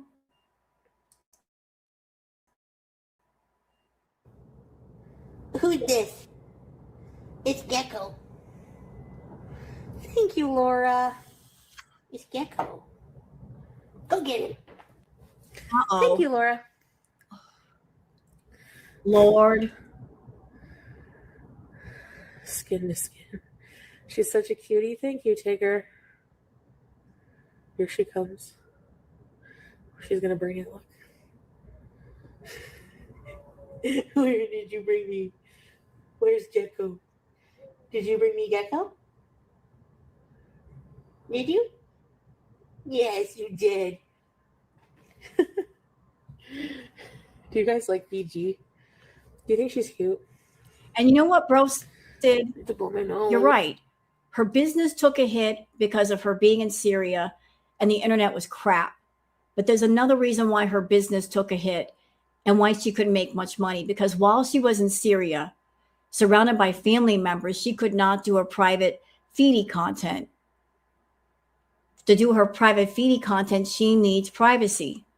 But she was around family and friends all the time. So she couldn't do everything she wanted to do. Like, it's for her to do her content, she has to have a private space, alone, good internet. She can do that in Canada, and she could do it in Kuwait, but she can't go to Kuwait now. So she had to come back to Canada to do it. So it's like, you want to be in Syria where you don't pay rent, but in order to make money, you got to go back to Canada. So it's like one half of one thing, one half of the other, but you can't put those halves together. So she went back to Syria. Not that it's possible right now. It's like you won't be able to do anything over there. What? What's the difference between Foodie and Rose? Rose's chat most. There's a lot of difference between us. I object. Who are you? There's a lot of difference between us. Here's another difference between Foodie and I. I don't have any sit down air.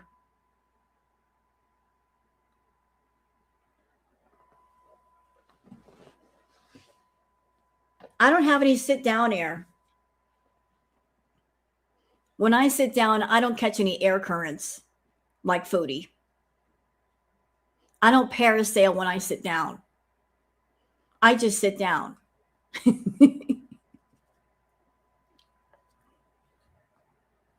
I don't catch any cold breezes like Amber.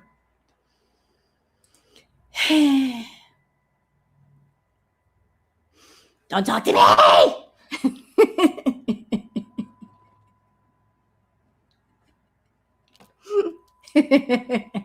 I'm fucking around. I'm in a good mood. Yeah, I'm 499 pounds. Don't forget that. Don't forget that. Don't talk to me.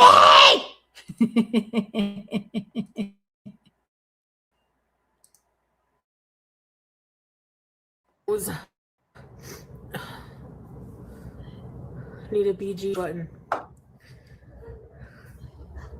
Where's Gecko? You didn't bring him back. You need to bring him back to me. Go get a And toy. for anybody who's Where's thinking, Matt? Rose, you got neighbors. You being that loud. Normally, I would agree with you, but my neighbors have been a nightmare from hell. Those people upstairs, they'll be up at like 3, 4 o'clock in the morning playing loud music and fighting. Last night, there was some Jerry Springer WWE shit going on and kept me awake, so I don't mind being loud for a second. They can go fuck themselves. How about that? Max, that stinking dirty Max. Ow! Not me. Go get him. Go get Gecko.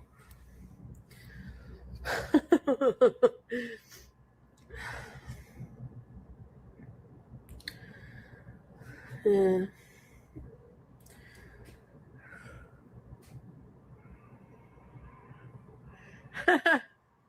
Yeah, I like to chill alone.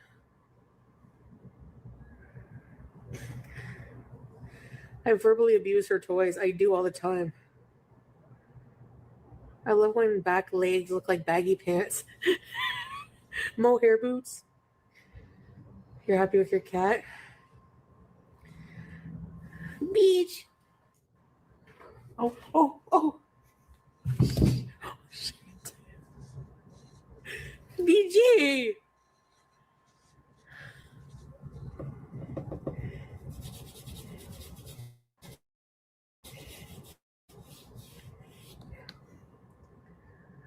She's freaking out.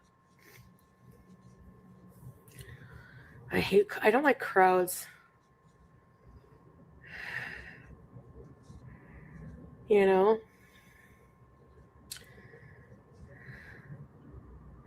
Have you ever had a cat like BG? No. You miss me? Come on. Ah.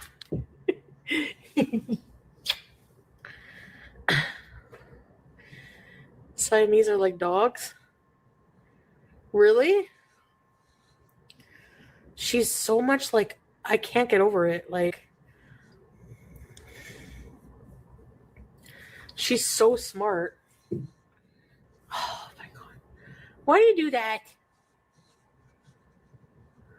Weird personality. Yeah, she has more personality than Julia.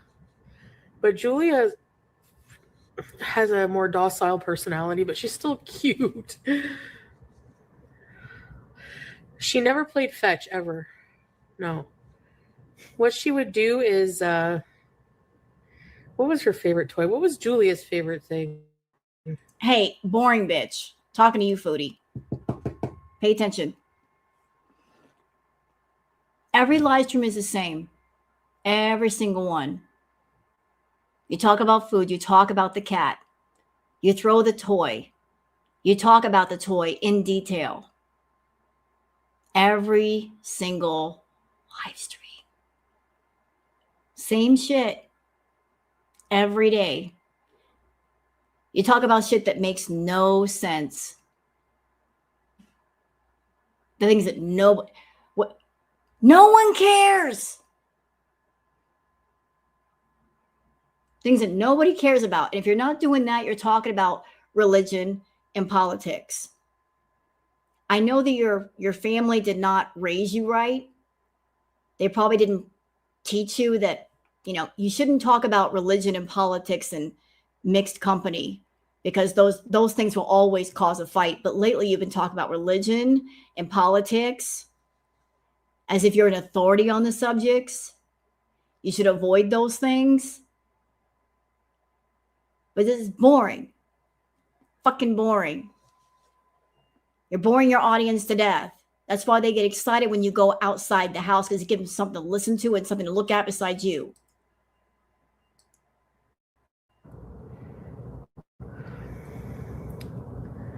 She's hardened by the Syrians. She likes to chase bugs. Yeah. I admit Julia's boring. Chase olives, yes. You're right. Was biting mom. Yes. You have a stinky bum. Oh my god, her little face. But Julia liked to cuddle more than BG. BG doesn't like to cuddle. Like, she will sleep with me all night, but she'll sleep beside me. She won't sleep she won't really ever just come and cuddle me when I'm awake. But Foodie, here's something you didn't know about cats, or you don't care. Did you know that cats are very sensitive to smells? They got a very sharp sense of the sense of smell is very sharp, very sensitive. And cats will avoid things that smell bad, things that smell like it's rotting. If you smell, they don't want to be next to you because you smell like a rotting corpse. They're very sensitive to sound and also to scent. Their sense of smell is very important to letting them know about, I should eat this or I should not. She doesn't cuddle up on me, blah, blah, blah. Because you probably fucking smell bad. Take a bath, bitch.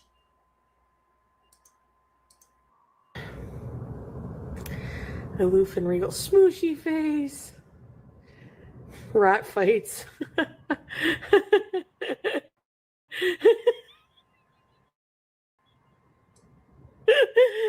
Poor baby. Oh.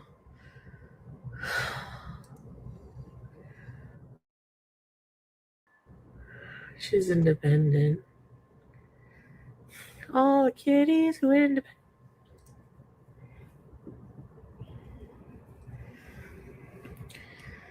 I miss her. Okay, we're going to stop for a second. I want to show you guys something. I want to show you delusion at work. Her newest profile picture. Who's that? Who is that? Do we know this person? Have we met them before? Who is this? What in the pixelated, over-processed, over-filtered, photoshopped?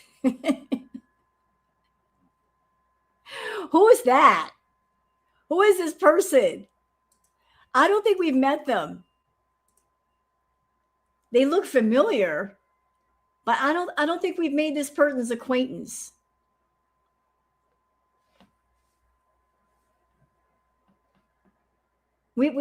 Does anybody know this person? This isn't just filters, White Witch. This is Photoshop. There are many apps you can put on your phone where you can take a picture and fix it all the way up. You can use the contour filter to narrow your face. You can put makeup on yourself. You can widen your eyes. You can make your lips bigger. She's using one of those apps. Straight up, this is photoshopped. We don't know this person. Yeah, who it is? No, you know what, Garlic? Look, I'm not a doctor. I am not here to diagnose Foodie. Let's make that known. A lot of people have made the assumption that Foodie has body dysmorphia. And I'm aware that there are different kinds of body dysmorphia. Here's my argument to the body dysmorphia thought. I would agree with you that she might have it if she were honestly not aware of how she looks. However, if she's over there using filters on top of filters on top of filters, if she's over there like hiding her chin and hiding herself, that tells me that she's very aware of how she looks. Whereas like body dysmorphia, you are not aware of how you look. Like you look in the mirror and you just don't see it. But she must have a sense of awareness if she does all these things to change her appearance through filters and whatnot. So I don't think she has body dysmorphia. I really don't think so. I could be wrong. I could be absolutely wrong, but she's aware of how she looks, and she puts on the abaya and she puts on the hijab and she wears all these different layers and she covers her chin and she comes on camera and only shows her head and her neck. So it's like she's aware of herself to some degree. But who is this person? Who is this person? We've never... I just want to show you delusion at work. This is what she really wants to look like, this person right here. And then there's the real version. There's the real Foodie. I just want to show that to y'all. That she's changed her picture yet again. So you just saw Foodie. Now keep that picture in your head. And then there's this. Then there's this.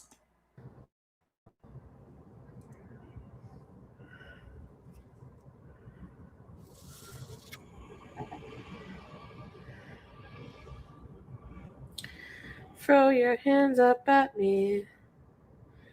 I don't know.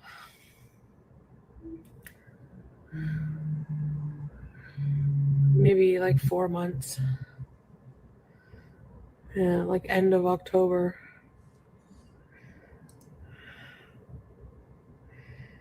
All the honey's making money. Yeah.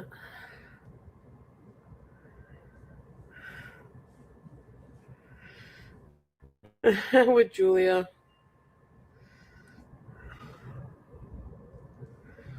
I would like to get her. What is Saturday Bees in? You can't always get what you want. But if you try real hard, you get what you need. Just because you want something doesn't mean you're going to get it. I want Julia. Why? So you can exploit her too? The way you're doing to BG? You don't need no damn cat. A foodie fart? There's a parade tomorrow, but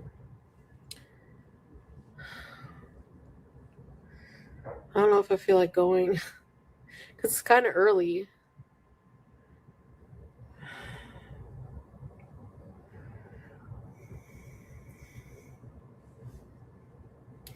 Just to have Julia's so which, beautiful. Yes.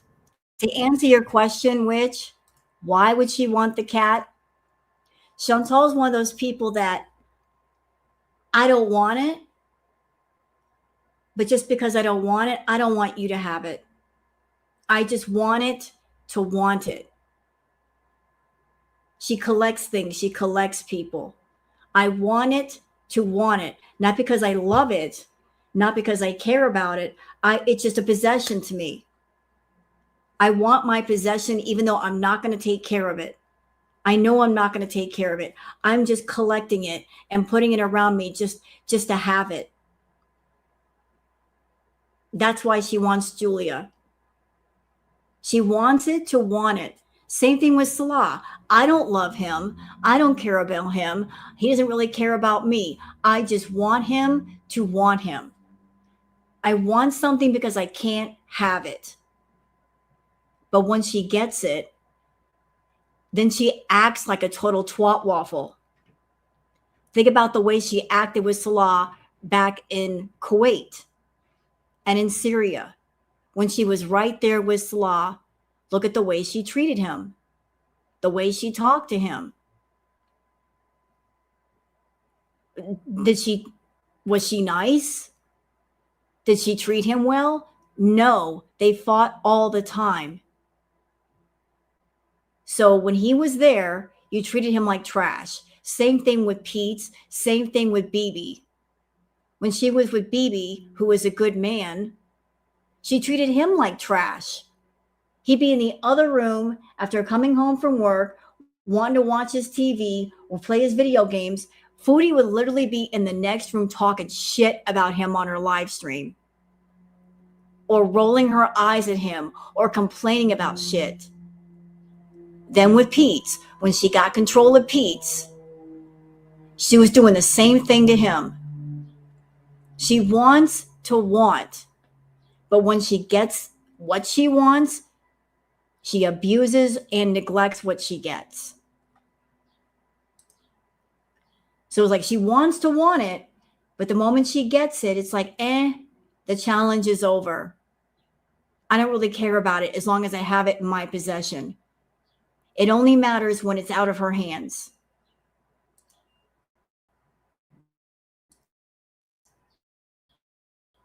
Juice. Juice. Oh, it's St. Patrick's. That's why. Like, I don't care about it, but I would be something for you guys, content. That's why.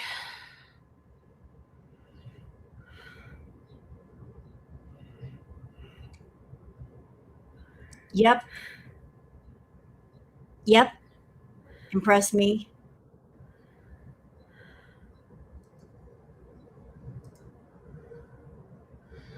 I'm just checking something.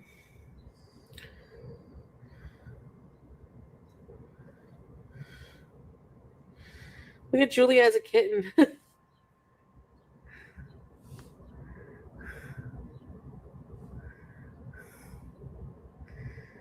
Juice. Wasn't she cute? Uh-oh. Did Goose just post something? What did she do? Goose Chuck, what'd you do? She better not have put up a picture with a rose emoji. She better not have. Bitch, you better not do that to me. Okay, it's not a rose emoji picture. Okay. Like, don't do that to me. Get flashbacks. I get tense when you're like, Goose Chuck just posted. Uh-oh. What now? What does she do now? Look at Howie.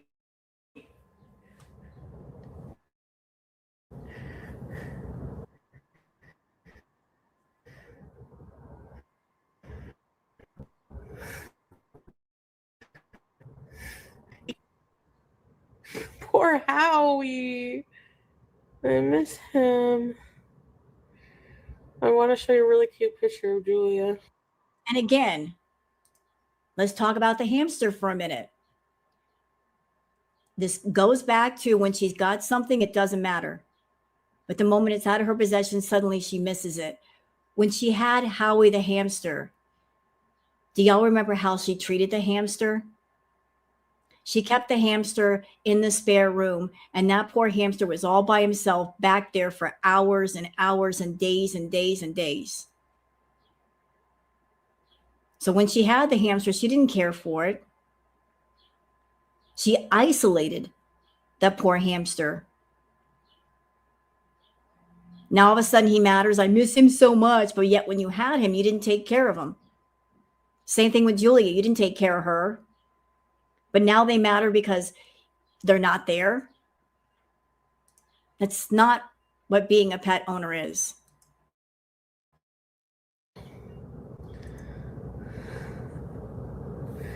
Like, I'm sorry, but you can't get cuter than this.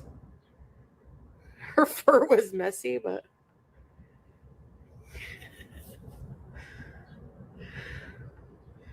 I did brush her, but sometimes she was a Persian, like part Persian anyway. Wasn't she cute? The elephant. The elephant sanctuary is not a very good memory for me. Did I ever tell you what happened at the elephant sanctuary? we got into a huge fucking fight, like huge fight.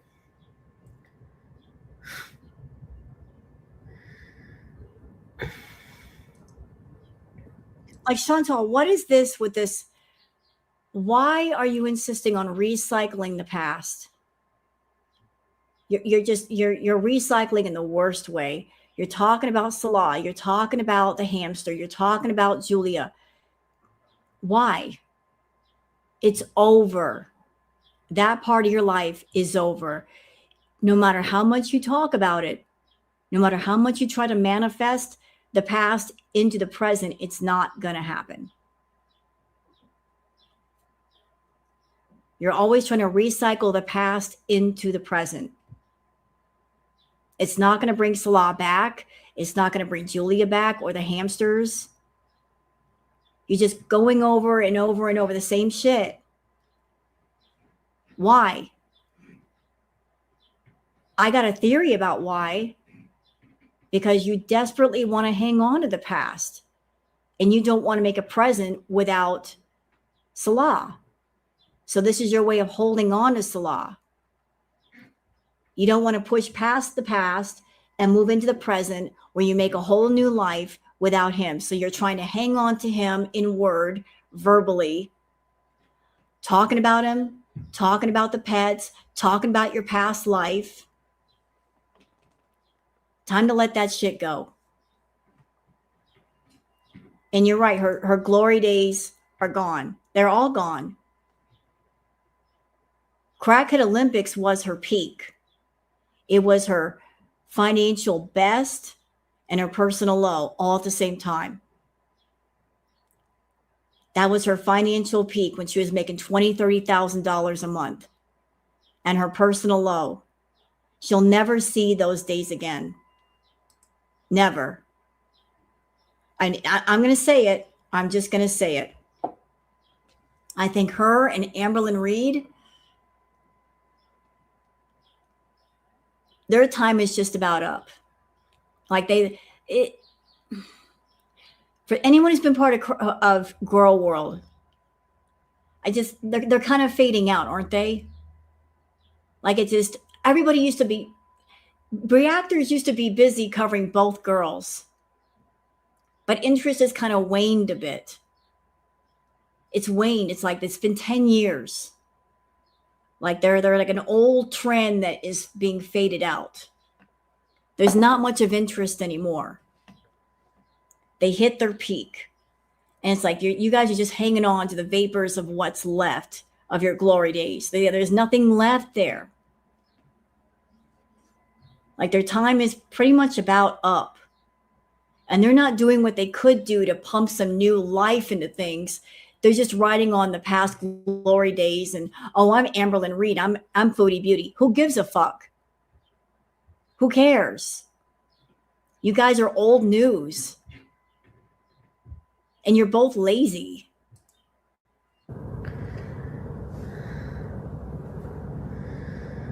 Because we missed bathing the elephants because we got in a big fight.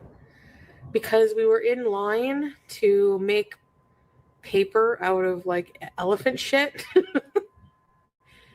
And there was these two Lebanese guys behind us. And Salah was like a little bit ahead of me and I was right behind him. And one of the Lebanese guys said something to me and I was like, this comment, shut up, Foodie. Nobody cares what you have to say. They both stopped being authentic. That's why. Yes to that. They're both allowing their content to be shaped by some guy that Girl World doesn't like. True. But the first part of your comment, love that. They both stopped being authentic. When Amberlynn Reed first started her channel, she was her authentic self. Her channel, believe it or not, started out as being a weight loss channel. A lot of people got into Amber because she was being real. She was being herself. Same thing with Foodie. A lot of people got into Foodie because she was being real. And then at a certain point, they both stopped being real and they started being fake, phony personas that nobody could relate to. And it's just been getting worse. People like authenticity. They liked genuine. They like sincere. They like honest. And these two are not honest anymore. You got to be your real self. And Foodie stopped being Chantal a long time ago, and she dove headfirst into the Foodie persona 24/7. And now she's just this fake, phony character that nobody, they're like, who are you? Like, oh yeah, like that kind of laughing. And then he was like, because I had hijab, so he's like, Tekianabi, like, do you speak Arabic? And I was like, no, I don't speak Arabic. And like we were making a bit of talk, and so Salah, I was like, my husband does though, and then Salah like turned around and went like that to the guy, and then I noticed he was like upset looking, so I was like, what's the matter?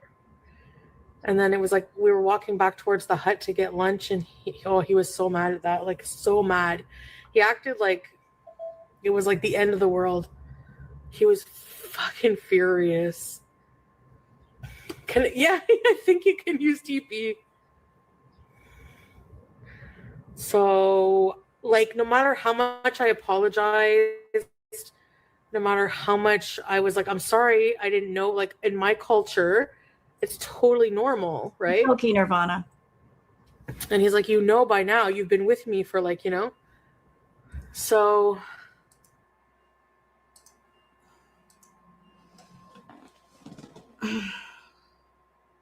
Chantal, Salah doesn't give a fuck about you. Nader doesn't give a fuck about you. They were just paid employees. If you're the employer and they are the employees, your employees do not have to be in love with you to get paid. They just have to get paid for services rendered. But you are not obligated to emotional ties, emotional bonds, real feelings, real emotions, real connections. That's not part of it. Salah does not care about you. Never did.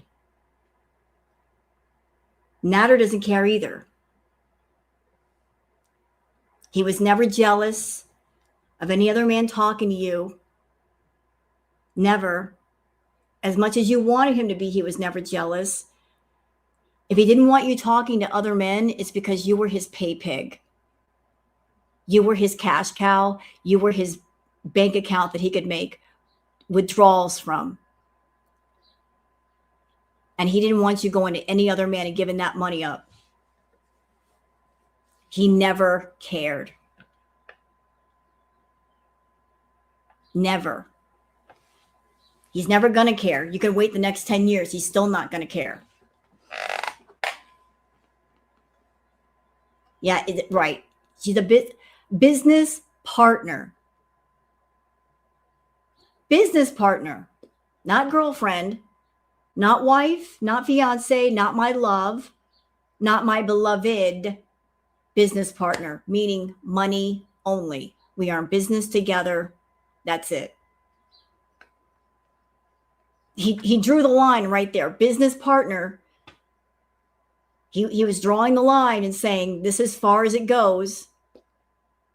That made her mad. Look at all that I've done for you. Yeah, and you're after 3 years and you're the business partner. Ooh, that had to hurt. That had to hurt. I've been around you for 3 years. We lived together. I got you a Temu mobile. We went to Thailand. And all I got out of it was business partner. Yeah, it's all it's ever been. You can't buy love. You can't buy feelings. You can't buy connection. Just can't do it. And still, despite the fact that she's a business partner, she still wants to go to Malaysia.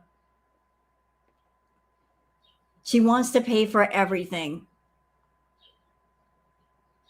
She's still got the thought that she can seduce him.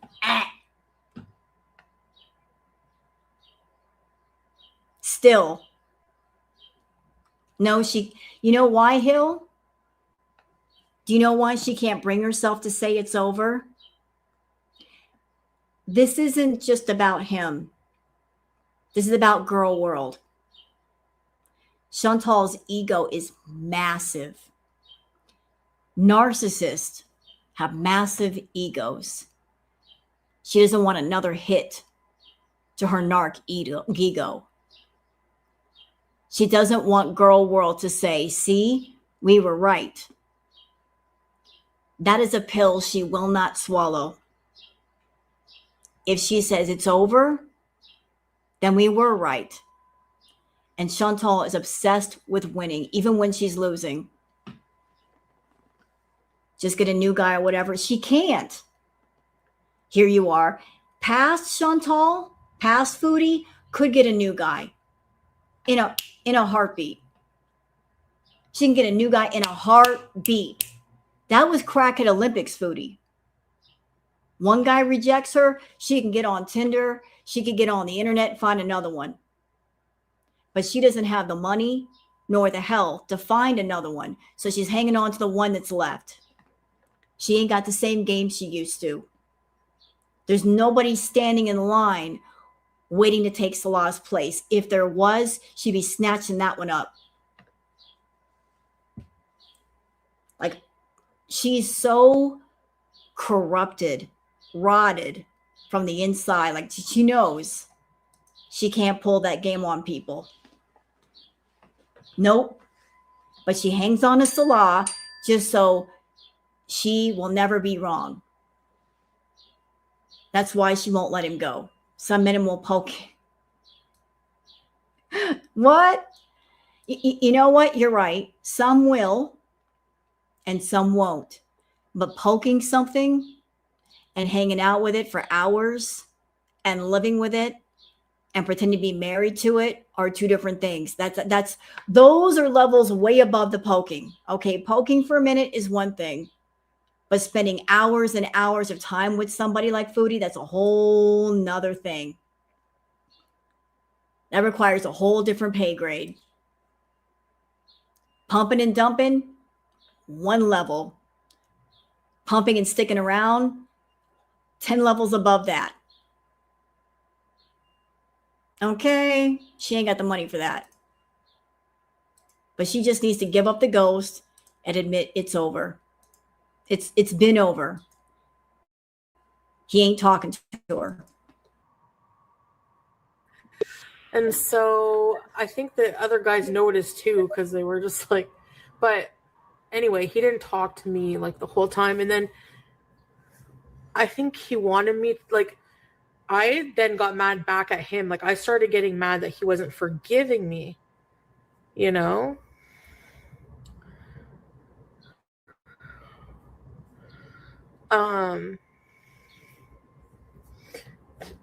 So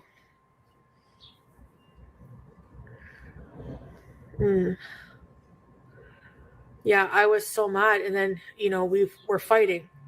And then we missed the entire, because he was like, let's go. Like, the elephants are gonna, it's time to go, like, in the water with the elephants. And I was like, it's ruined. Like, I don't even want to go. Like, I don't even want to do it. Just go by yourself. If she ever went back to Syria, if there wasn't a conflict in the Middle East, if Chantal got on the plane today and she went to Syria, they'd be fighting again. Guarantee they'd be fighting again. She'd be coming on camera, rolling her eyes at Salah. You've said yourself, Chantal, you and Salah don't get along. You fight a lot. So you're going to fly thousands of miles to be with someone that you're just going to fight with. You're going to make yourself miserable. You're going to make his family miserable just to have somebody around. Does that even make sense? No, it doesn't make sense. Not only that, y'all, but this one, while she's been in Canada, you know she's been indulging in party favors.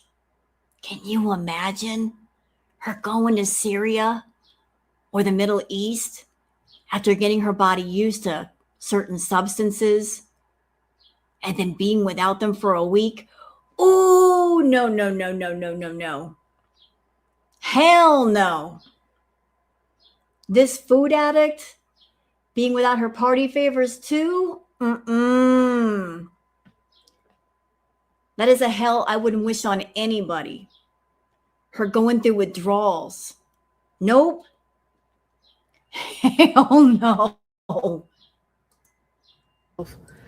And then he's like, I'm not going by myself. And then we fought over that. And then anyway, so every time I see the pictures of like the elephant sanctuary, it just kind of like reminds me of that only. It was like really, really awful fight. But he's just really jealous, like really jealous. No. And he No, like when no, he was never jealous. As much as you want someone to be jealous over you so bad. You love jealousy. You like feeling like you're in the middle of jealousy. You like to triangulate between men. You want two men fighting over you. You want to feel a jealousy of a man. You think jealousy is a sign of love. No, jealousy is a negative emotion. Is an ugly emotion. He was never jealous. He never felt enough love to feel jealousy. He just wanted to stop you from being a public spectacle and embarrassing him. That's not jealousy. That's just, you're with me. I have to deal with you because you are paying me a salary. But while you're paying me a salary and I'm getting paid, I don't want you embarrassing me or my family. That ain't jealousy out of love. That is just, I'm doing my work and I don't want my boss embarrassing me in public. It's all it is. I first met him, he warned me that he's a really jealous person. Not over you. And but he's ruined the elephants. It sounds miserable. That day was not nice. No. When we first were going there, it was nice, but go again without a man. I want to see Mudang. It sounds majestic. It's also a respect for their culture, yeah. I know, guys, but for him, it's like non-negotiable to be married to him. So, you know, like it is his culture. Like, there's no man. Like, if you knew like what a lot of Arab men are like, it's like that. They don't want you talking to any dudes in front of them, especially. I don't know. To her, she wants everybody to believe that he's possessive, that he's controlling, like it's part of the culture for them to control a woman. And by controlling a woman, by making her into a possession, that means they love her more. He never loved you.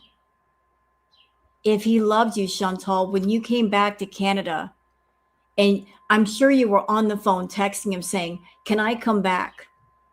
He kept putting conditions on you. Well, you haven't lost enough weight. You need to get your mental, emotional issues under control. He kept putting all these conditions. I'll check back with you in 6 months. Read the fucking room. He was pushing you away. He was saying, I don't want to be near you. I'm so happy being away from you that give it like 5 or 6 more months. 5 or 6 more months. You know, he wanted to keep you away that long. A man that loves a woman would say, I miss you. I want you here right now. 5 or 6 more months. And I'm just going to say it, Foodie, and get pissed off at me. Don't care. I think that Salah, knowing that you have a food issue, I think that he might be hoping that you become bedbound. Because if you become bedbound, that gives him an out. Oh, baby, you're bedbound. There's nothing we can do. It's not my fault. It's not your fault. It's just your health. That gives him an out so that you will let go of him. He's waiting for you to get bedbound, and you're really, really close. He knows all he has to do is wait a few more months and you'll get all the rest of the way there. That you won't be able to travel. You won't be able to go anywhere. He might be waiting until something happens to you. Then it won't be an outright rejection from him. So if it's not an outright rejection from him, you won't get angry at him. You won't drag him for filth. You know, it's a matter of blame shifting. Oh, it's not your fault, honey. And it's not my fault either. It's something else out of our control. It's a way to gently, politely push you away, where he's not outright rejecting you. He might be waiting for that. And he knows that you're a food addict and you're gaining weight rapidly and your health is on the decline. He might be praying that happens, because if it happens, then he knows for sure you'll stop bugging him about going over there. And he's distancing himself. Thank you, Yellow Moon, for the gifted memberships. Appreciate that, hun. But he might be waiting for something to happen. I know this sounds morbid, y'all, but from what I've seen of Salah, he doesn't like confrontation. He's not like Nader. Nader loves to fight. He loves to get down and dirty. But Salah is like, I just want to walk away from this. I don't want any more of this. It's been several months. He could have dragged Foodie for filth. He's not. He just wants it to be done and over with. He wants her to let him go. He's hoping that she will get bored and let him go. So far, she hasn't yet. But he's waiting. He's like, I just want to end this quietly with no fuss, no muss, no hassle. I want her to let me go. And if she becomes bedbound, she'll have to let go. And it won't be like, oh, it was my fault. No, it's just something that she did to herself. So he's just wanting her to just silently let go. And she hasn't done it yet. And I was like laughing with the guy. I don't know. Like, what am I supposed to do? Yeah, I know a lot of you would not want that, but. And you're right, Trinka.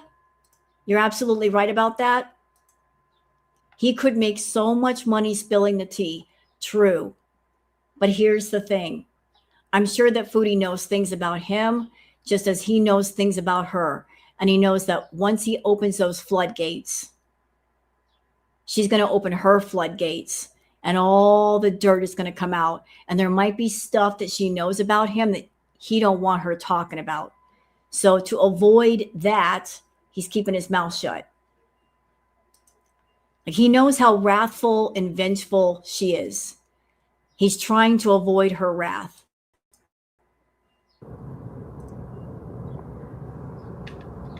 Yeah, he wouldn't make stuff up. I know. Yeah, I understand. I know like what he likes and what he doesn't like right now, but sometimes it's still, you know. Yeah, I'm not sure. I'm not sure. Age of Innocence. I'm kind to everyone. Yeah. It's hard for me to like not. It's hard for me to just be like, a certain amount of jealousy, yeah. And I was apologizing. Yep. You know?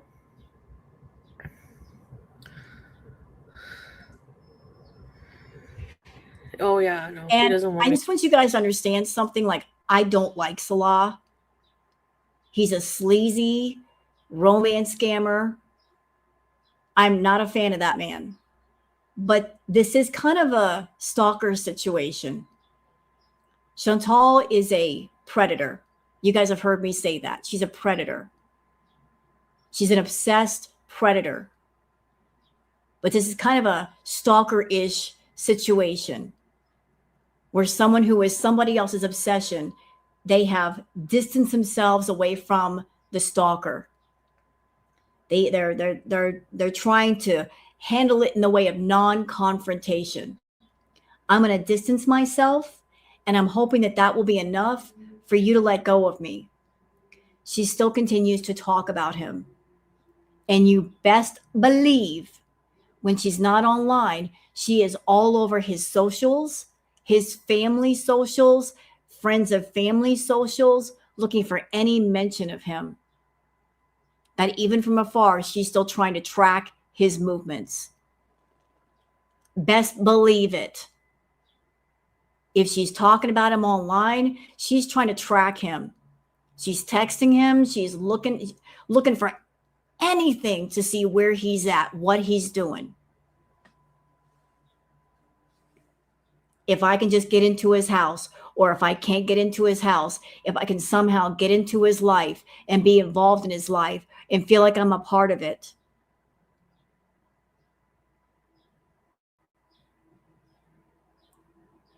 So if you're in a stalker type situation and you know the person that's stalking you and obsessed with you, they're dangerous in some way.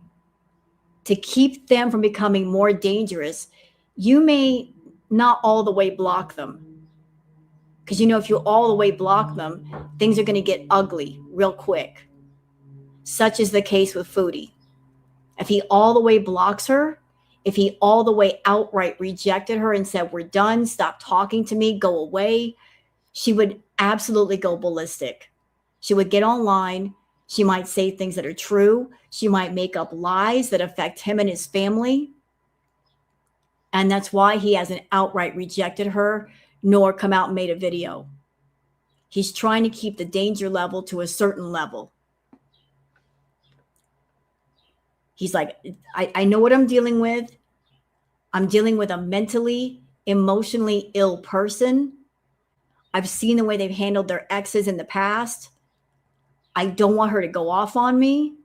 So I'm keeping her at a distance, but I'm not going against her so she doesn't go absolutely fucking ballistic on me and my family. Yep. Nothing more dangerous than a narcissistic predator. There's no telling what she would do. And I'm going to say it. Chantal is so mentally, emotionally unwell that I'm not saying this is going to happen, but who knows what she would do. That if he outright rejected her, she might hurt herself in some way or want to hurt herself. And then there would be that on his conscience. There might be a whole list of reasons why he stayed quiet. Me talking to the opposite sex at all.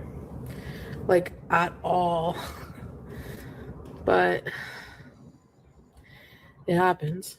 Obviously, even on live, you guys see, like,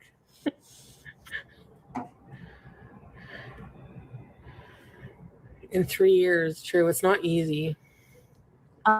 When I said she would hurt herself, you're right. Oranges. You're right, Starshine. She is hurting herself. Just, I can't say it on YouTube. You know what I'm talking about? Like in a different way, in a much more severe way. That's all I'm going to say. Who knows what she would do given her mental state, given her emotional state. Like the last guy in her life that she's connected to, severing that connection. Who knows what she would do? If she would hurt somebody, if she'd hurt herself. She's a danger to herself and others right now, but who knows what she would do? Like how far she would go.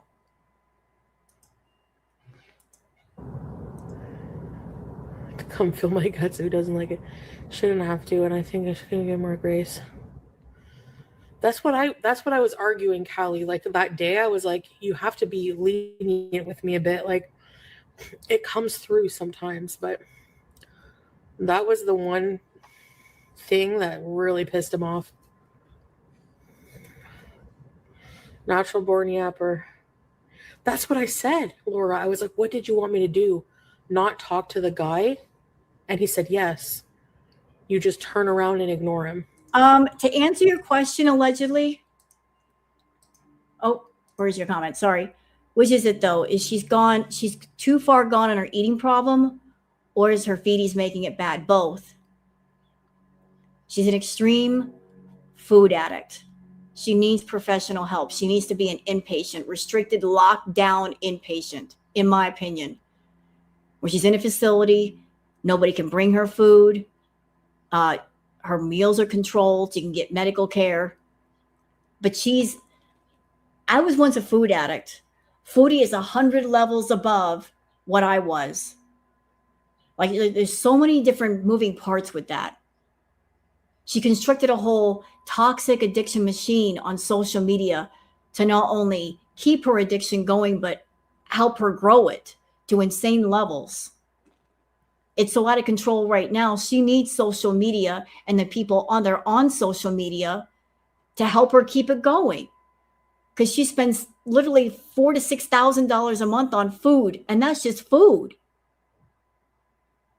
She can't do it all herself. She can't pay for her habit by herself. So she's got this out of control addiction that's up to insane levels. And she surrounded herself with people that are very happy for her to indulge in her addiction and to get high and get her fix in front of them for their own entertainment and their own fetish. You know, she's found the toxic tribe of people that will fund it all. And she's always looking for more. She's not cutting it off. She has said many times, I will eat until I pass away. And I believe her. She will never give it up. She will never stop it. She'll never restrict it. She wants to be in a relationship. She's already in a relationship. She's been in a relationship for over 10 years. She's married to food. She's married to her food addiction, and she will never divorce that. And until she does, all her other relationships are going to suffer and be non-existent. So. Excuse me? Like, do you know how hard that is for me?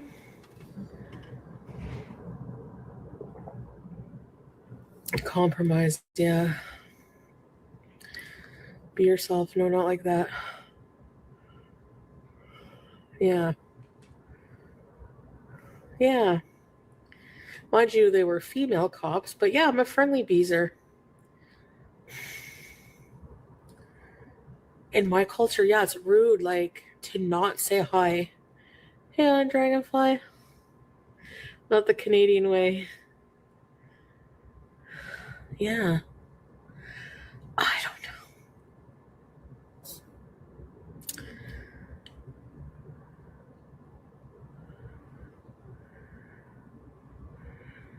It just depends on the situation, you know?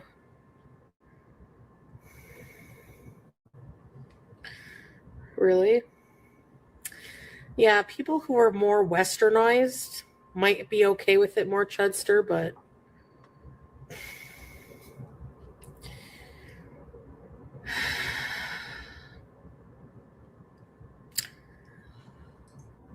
you know. Maybe. Sofa. Even like when he would have workers come to the house, like go in the room, go in like, or stay in the living room, we'll stay over here, you know, kind of thing. It's like social separation is like a big thing.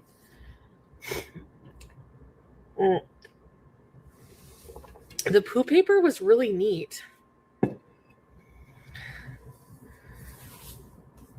Really, Yusufi? Yeah.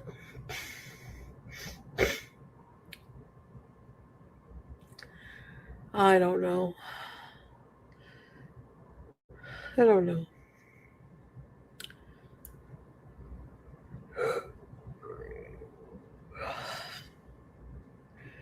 I don't know. She was eating earlier. 1969. He could have been She was eating brought earlier. up different. Like Lebanese and Syrian are like different. They're very different. Actually. He could have been Christian. So Christian culture is more open, you know. I don't know. Yeah, I'm happy. Most of the time, I don't mind those kind of things, like, but I just tell you guys these things just show you kind of how different it is culturally and some of the things we struggle with, being from different cultures, but Cocoa Pickles. You know what's wild to me? You know what's absolutely wild? Chantal spent time over in Syria, where life is a lot harder there. She spent a lot of time in Syria, in a place where there's a lot of people who are going without food, have food insecurity. They got to worry about having water, putting water in water tanks. Couldn't just turn on a faucet and there's water. She spent all that time over there. And despite all the time that she spent over there and the things that she saw and the things that she heard, she didn't come back to Canada with a newfound sense of gratitude for being in Canada. Like, if I want water, I can just turn on a faucet and get water. I can be in a house and turn on the air conditioner and have cool air to where I'm not sweating to death. All that time she spent over there, it taught her nothing. It taught her absolutely nothing. She spent enough time in Syria. How long was she in Syria? Like 3 months? That's still a good amount of time. She didn't spend years over there, but still, like, she had contact with people, like the hardships that were going on in Syria. And she didn't come back to Canada thinking, I really have no reason to complain. I really shouldn't complain. I should be more grateful. I should be a bit more humble. Nope, that didn't happen. That's wild to me. Freaking wild. Yeah, that's why Hex. I think, he would be at my mercy if he came here and he wouldn't have anybody. Oh, I don't know. that part. That part. Let's hear that again. I want to hear that again. I want to hear that again. Lean in, chat. Y'all want to hear what a predator thinks? Sometimes it's not what you say, but how you say it that matters. The words that you use point to your thoughts. They're a direct arrow back to your thoughts and how you think. Listen. I just tell you guys these things just show you kind of how different it is culturally and some of the things we struggle with, being from different cultures, but Cocoa Pickles. Yeah, that's why Hex. I think, he would be at my mercy if he came here and he wouldn't have anybody. I don't know if he would be comfortable with that. Boom. He would be at my mercy. Who says that about their husband? That's supposed to be your partner. But if they came over to Canada, they'd be at your mercy? Who says that about their husband? The man that they love so much. Why exactly would he be at your mercy? Are you fully admitting that if he came over to Canada, that you would be in control of him? That you had plans that if he came over, that you would be ruling over him and he couldn't go anywhere, he couldn't do anything, he'd be your servant? I mean, that's how it's coming across. Am I wrong? Who says that about their partner? If he came over here, he'll be at my mercy. The fuck? He'll be at my mercy. Nobody talks about their partner that way. Now, do y'all understand why I said what I said about her going to Malaysia with Salah? Does it make sense now? That if they went to Malaysia, if that she actually pulled that off, where her mind was at. That she'd be going to Malaysia with him, and in true predator fashion, she wants him away from his family and friends, hence the reason why she wants him alone in Malaysia. She's not saying, hey, let's go to a location in Syria. Let's take a vacation and I'll show up in Damascus. Because Damascus is still in the Middle East, right? Why not meet up with him in Damascus? Why does it have to be Malaysia? If you want to see him so bad, if that's your husband, why not meet up with him in Damascus?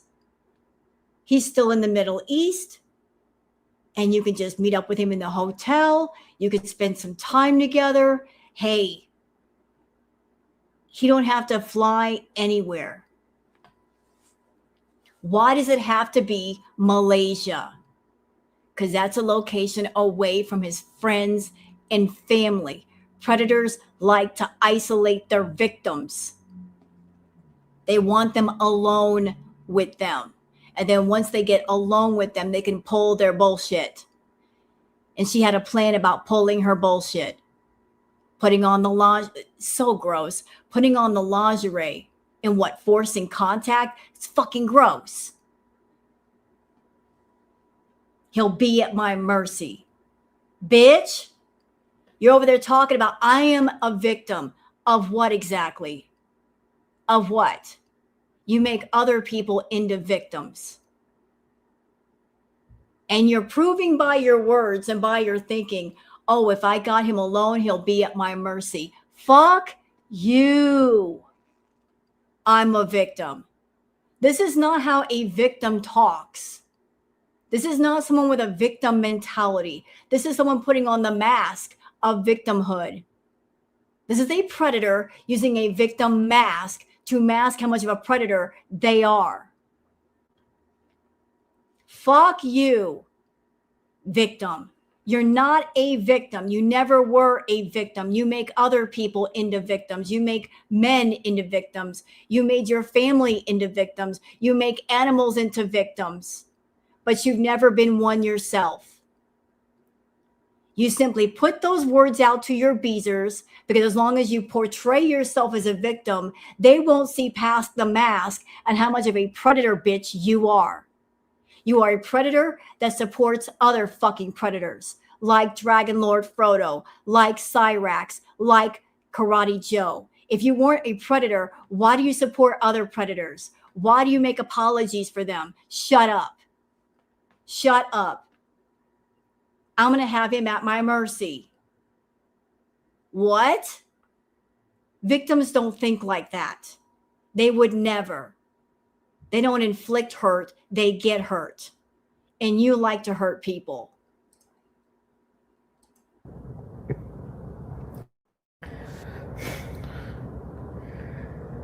They don't ignore you. No, the men don't ignore you if you talk to them. But most women just don't. They just know. Like, but that's not, I don't know. I've met a lot of more open women there. I've met some women who are not hijabi too. It just depends. Yeah.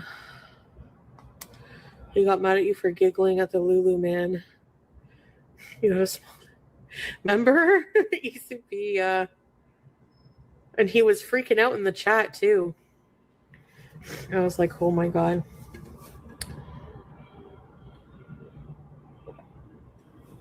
Thailand hamburger.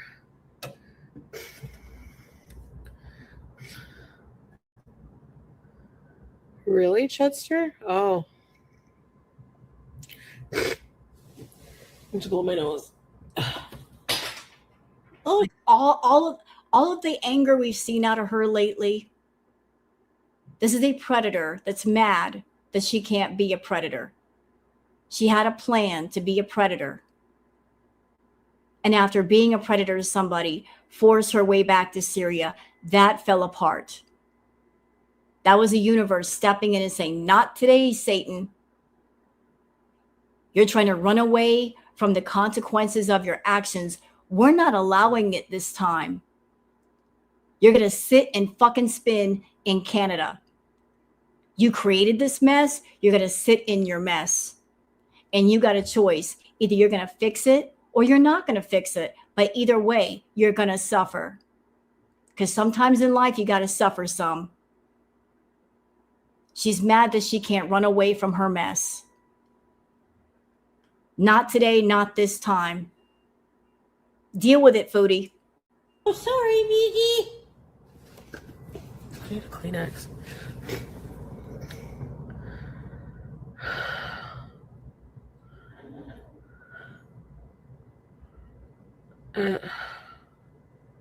Yeah, he sees it as flirty. Yeah. He sees it as flirty. Yep. Babe, that Lulu man ain't got nothing I want except his Lulu. Yeah, he was ugly. No offense, but...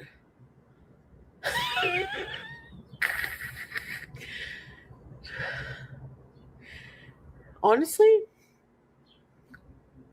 looks are not everything. People are more attracted to your energy than your looks. Guaranteed. I think being good looking can only go so far. You have to have some kind of chemistry or something with somebody, like an energy, you know?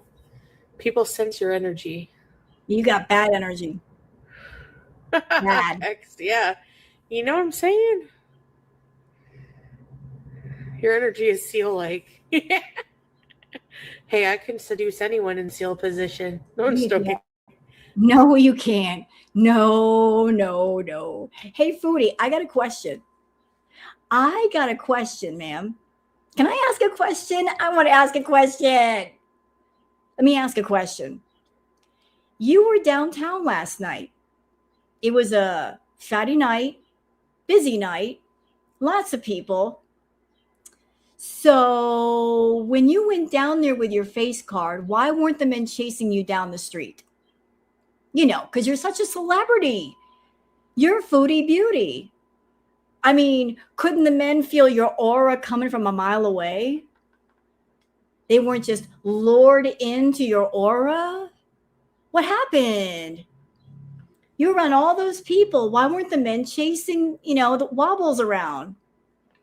What happened there? What? I'm just asking questions. Like, you were surrounded by people. It was a busy night. There were men everywhere. Why weren't they chasing you down and just throwing their phone numbers at you? What happened? Your face card not working that night? Had it been declined? What happened? What's the matter? I'm just so surprised. I'm shocked, y'all. I'm stunned. That Foodie is hotter than 90% of us. She was downtown. It was a busy night. People were all around, and guys weren't chasing her down. What is this nonsense? There were men everywhere. Why weren't they running after our Foodie? What happened?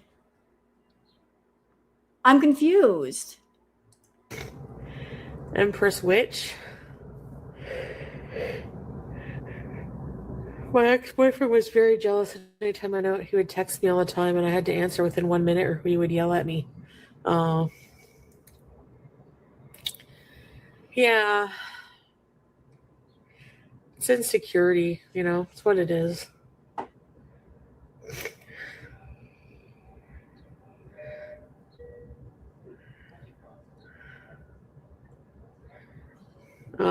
Not all men are like that. At the same time, like I said, I don't like a man who's too lenient. Like, if a man, like, from now, like, I'm so used to Salah like, not policing, but being like concerned with what I wear, or, you know, if I like ever did just go out looking like a total, you know, like a night on the town, like everything showing, and he didn't say something, like, that would be weird. You know what's really sad?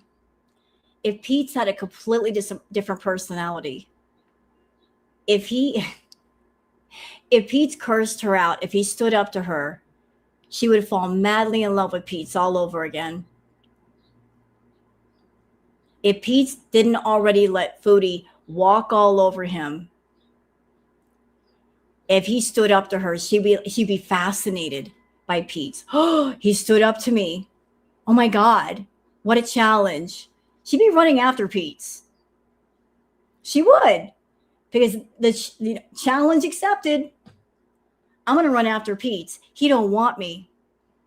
If Pete's ever walked up to her and said, I got a girlfriend now. We're going out. We're having a good time. Nanny, nanny, boo, boo. She'd be running after Pete's. She's not running after Pete's because there's no challenge. It's about the challenge. If he stood up to her the way that Natter did, she would be like, oh my God, what is this?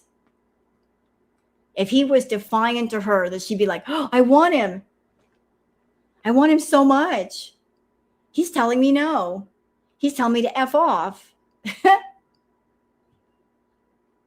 She'd be running after Pete's.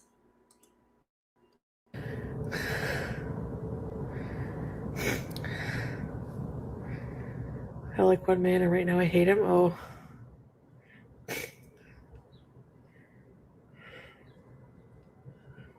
Yes. Really? Depends. Maybe She he's just wants really what she can't have. open-minded, goth. You know what I mean? Everyone's different.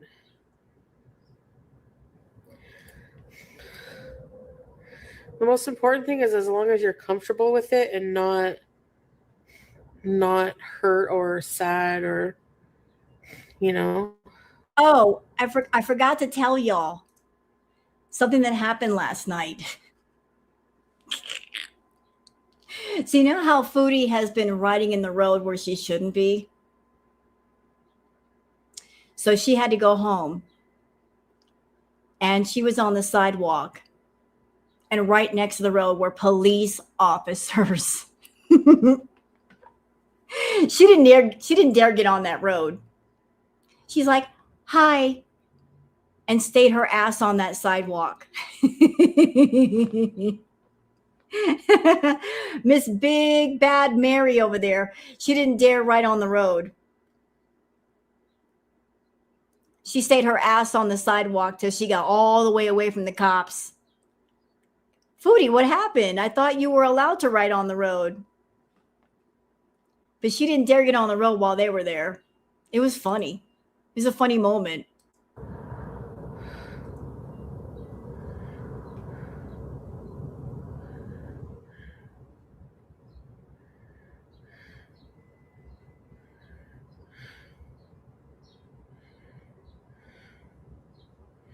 Anyways, guys, I think I'll get off. Yeah, I am happy. No, you're not. I feel like I have a lot in my life, and I feel like I have a lot of potential to do a lot more. But obviously I have issues that I need to work through. I'm so tired of that. I'm tired. I need a nap. Can I take a nap while I'm on live stream? I'm tired. I'm tired of the same arguments. I'm tired. I've got a lot of issues that I have to work through.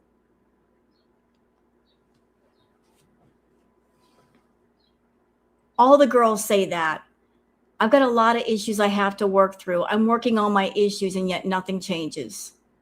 Nothing. Chantal's been working on her issues for 10 years. Same ones. But nothing ever changes. Yeah, sit up straight. I agree with this one. Sit up straight. I think she purposely does not sit up straight, and she puts her camera where she does because she doesn't want people seeing her body.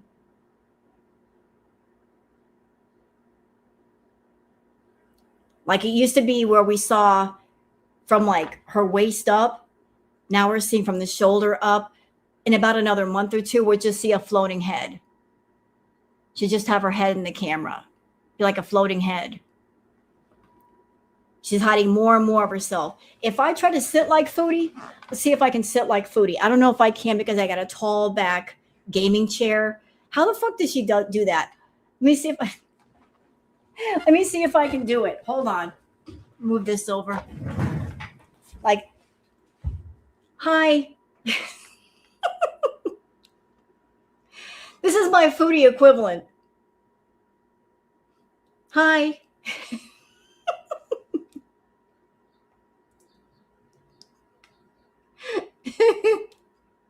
Lower.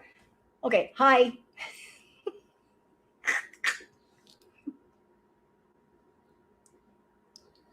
This will be Foodie in about a month. This is all we're going to see.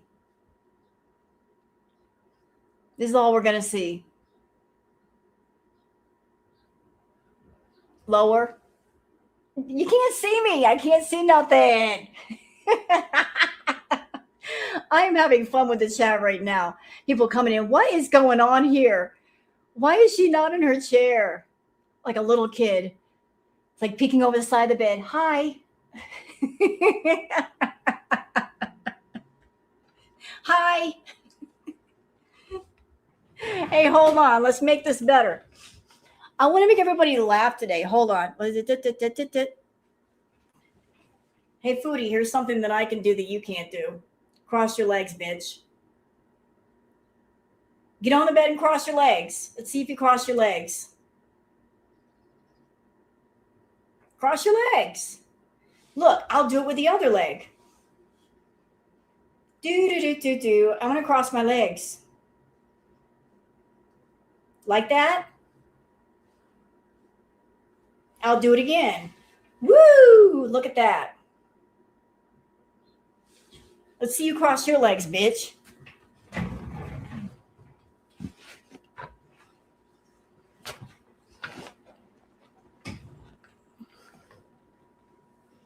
You're crossing your legs too.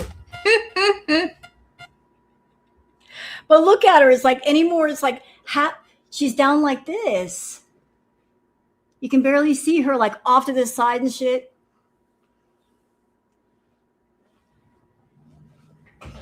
How dare I? What? Like she's doing her best to hide her body, like sitting at that side angle. It's like, hi. Like she's doing her best to make herself look small. It ain't working. It's not working. I can scrub on my body parts. Yes. Yes. Like look. It's weird. Like you get that side angle while you're live streaming. Do you know what this is reminding me of? Her angle. Anybody from the 70s, you know what I'm talking about. Remember the old Batman program, like the series? Batman. Then you remember like the old Batman program where they got the side angles with Batman. That's what this is giving me. They had the weird camera angles. This is giving me like old Batman series camera angles. I can't help it. I'm a child of the 70s. I grew up with that stuff. Pow! Boom! Exactly. That was a great series. Is it Adam Weiss? What? Look it up and you'll see I'm telling the truth. But in about another month, we'll just see a floating head. Like, where's your body? It's off camera. It's just we got chin angle for days. Yeah, Adam West.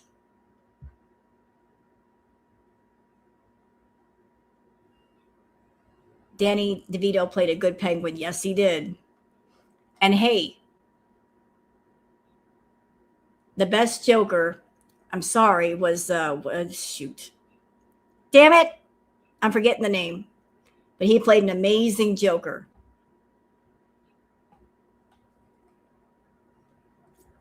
Oh God, I'm gonna kill. I'm gonna smack myself in the head if I remember the guy's name.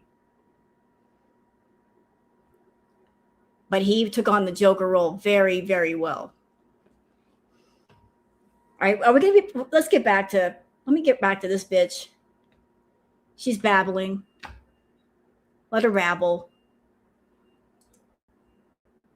But that doesn't mean I just don't appreciate the things I have good in my life. You know what I mean? Yes, Heath Ledger. Yes, yes, yes. Yeah, I used to pee, right?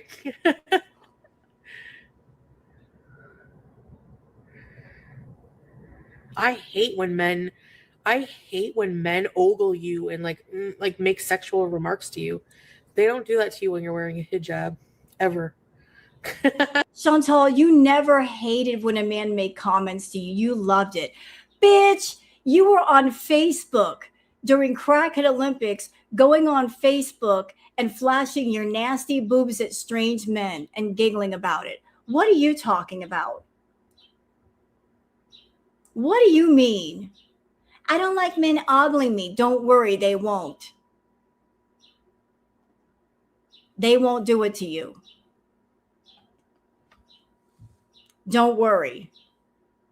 If you took the hijab and the abaya off, they won't ogle you. Don't worry. Half-ton woman, don't worry. They won't wolf whistle you. They won't come up and go, hey, baby, what's your name? Don't worry. You're safe. So, yes, and happy birthday, Hext. Very soon. I'll see you guys tomorrow, inshallah. So, yeah. Yeah, Larry, I get it. Have a good night, guys. Thanks for listening, and I'll see you guys, okay? Bye. Yeah, bye, Foodie. Bye. Did she come back online? Oh, and we got to play this before we leave. Like, did she play the song? Last few names got your joke still in my head. We're leaving here as friends. Good night. Good night. And thanks for stopping by. You turn a quiet room into the sky. Every little message, every hi. Good night. Good night. And thanks for stopping by. Empty mug, but my heart's full. Clipped a laugh, save the whole. Some of you stayed all the way. Some just waved and slipped away. Good night, and thanks for stopping by. You turned a quiet room into the sky. Every little message, every hi. Good night, and thanks for stopping by. Wait, don't leave yet.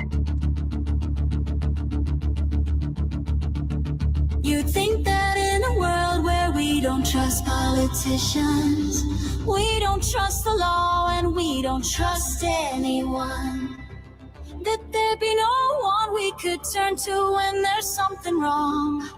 But there's one thing that you can count on. Don't fuck with the cats. You know it's true. Don't fuck with the cats, 'cause they will find you. I hate to stop this song, but I just want to point this out. This cat back here looks like Booger. I just want to show that to y'all. You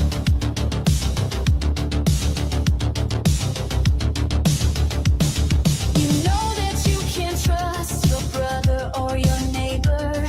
You can't trust the suits and you can't trust the boss. But there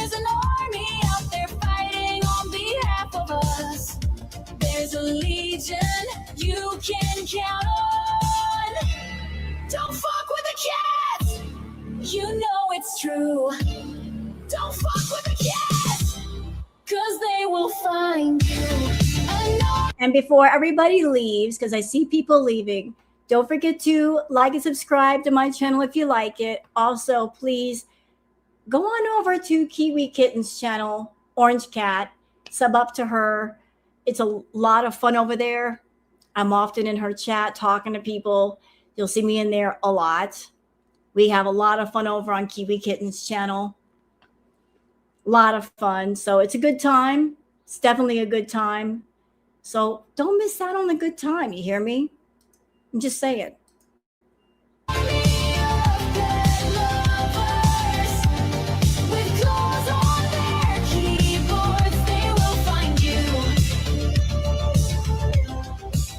They will find you.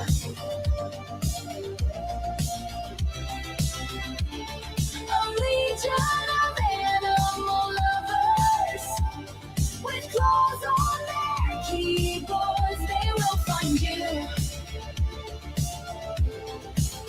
They will find you.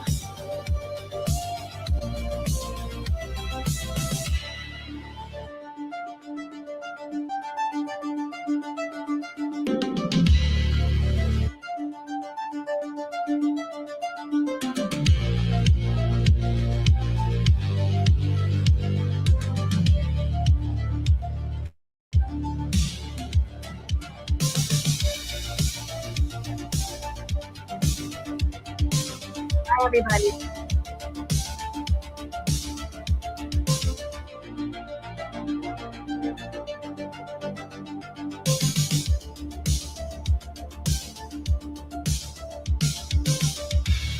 Don't fuck with the cats. You know it's true. Don't fuck with the cats. Okay, that's it for the stream, y'all. I'm going to go. Y'all have been amazing today. I got other work that I have to do. So y'all be good.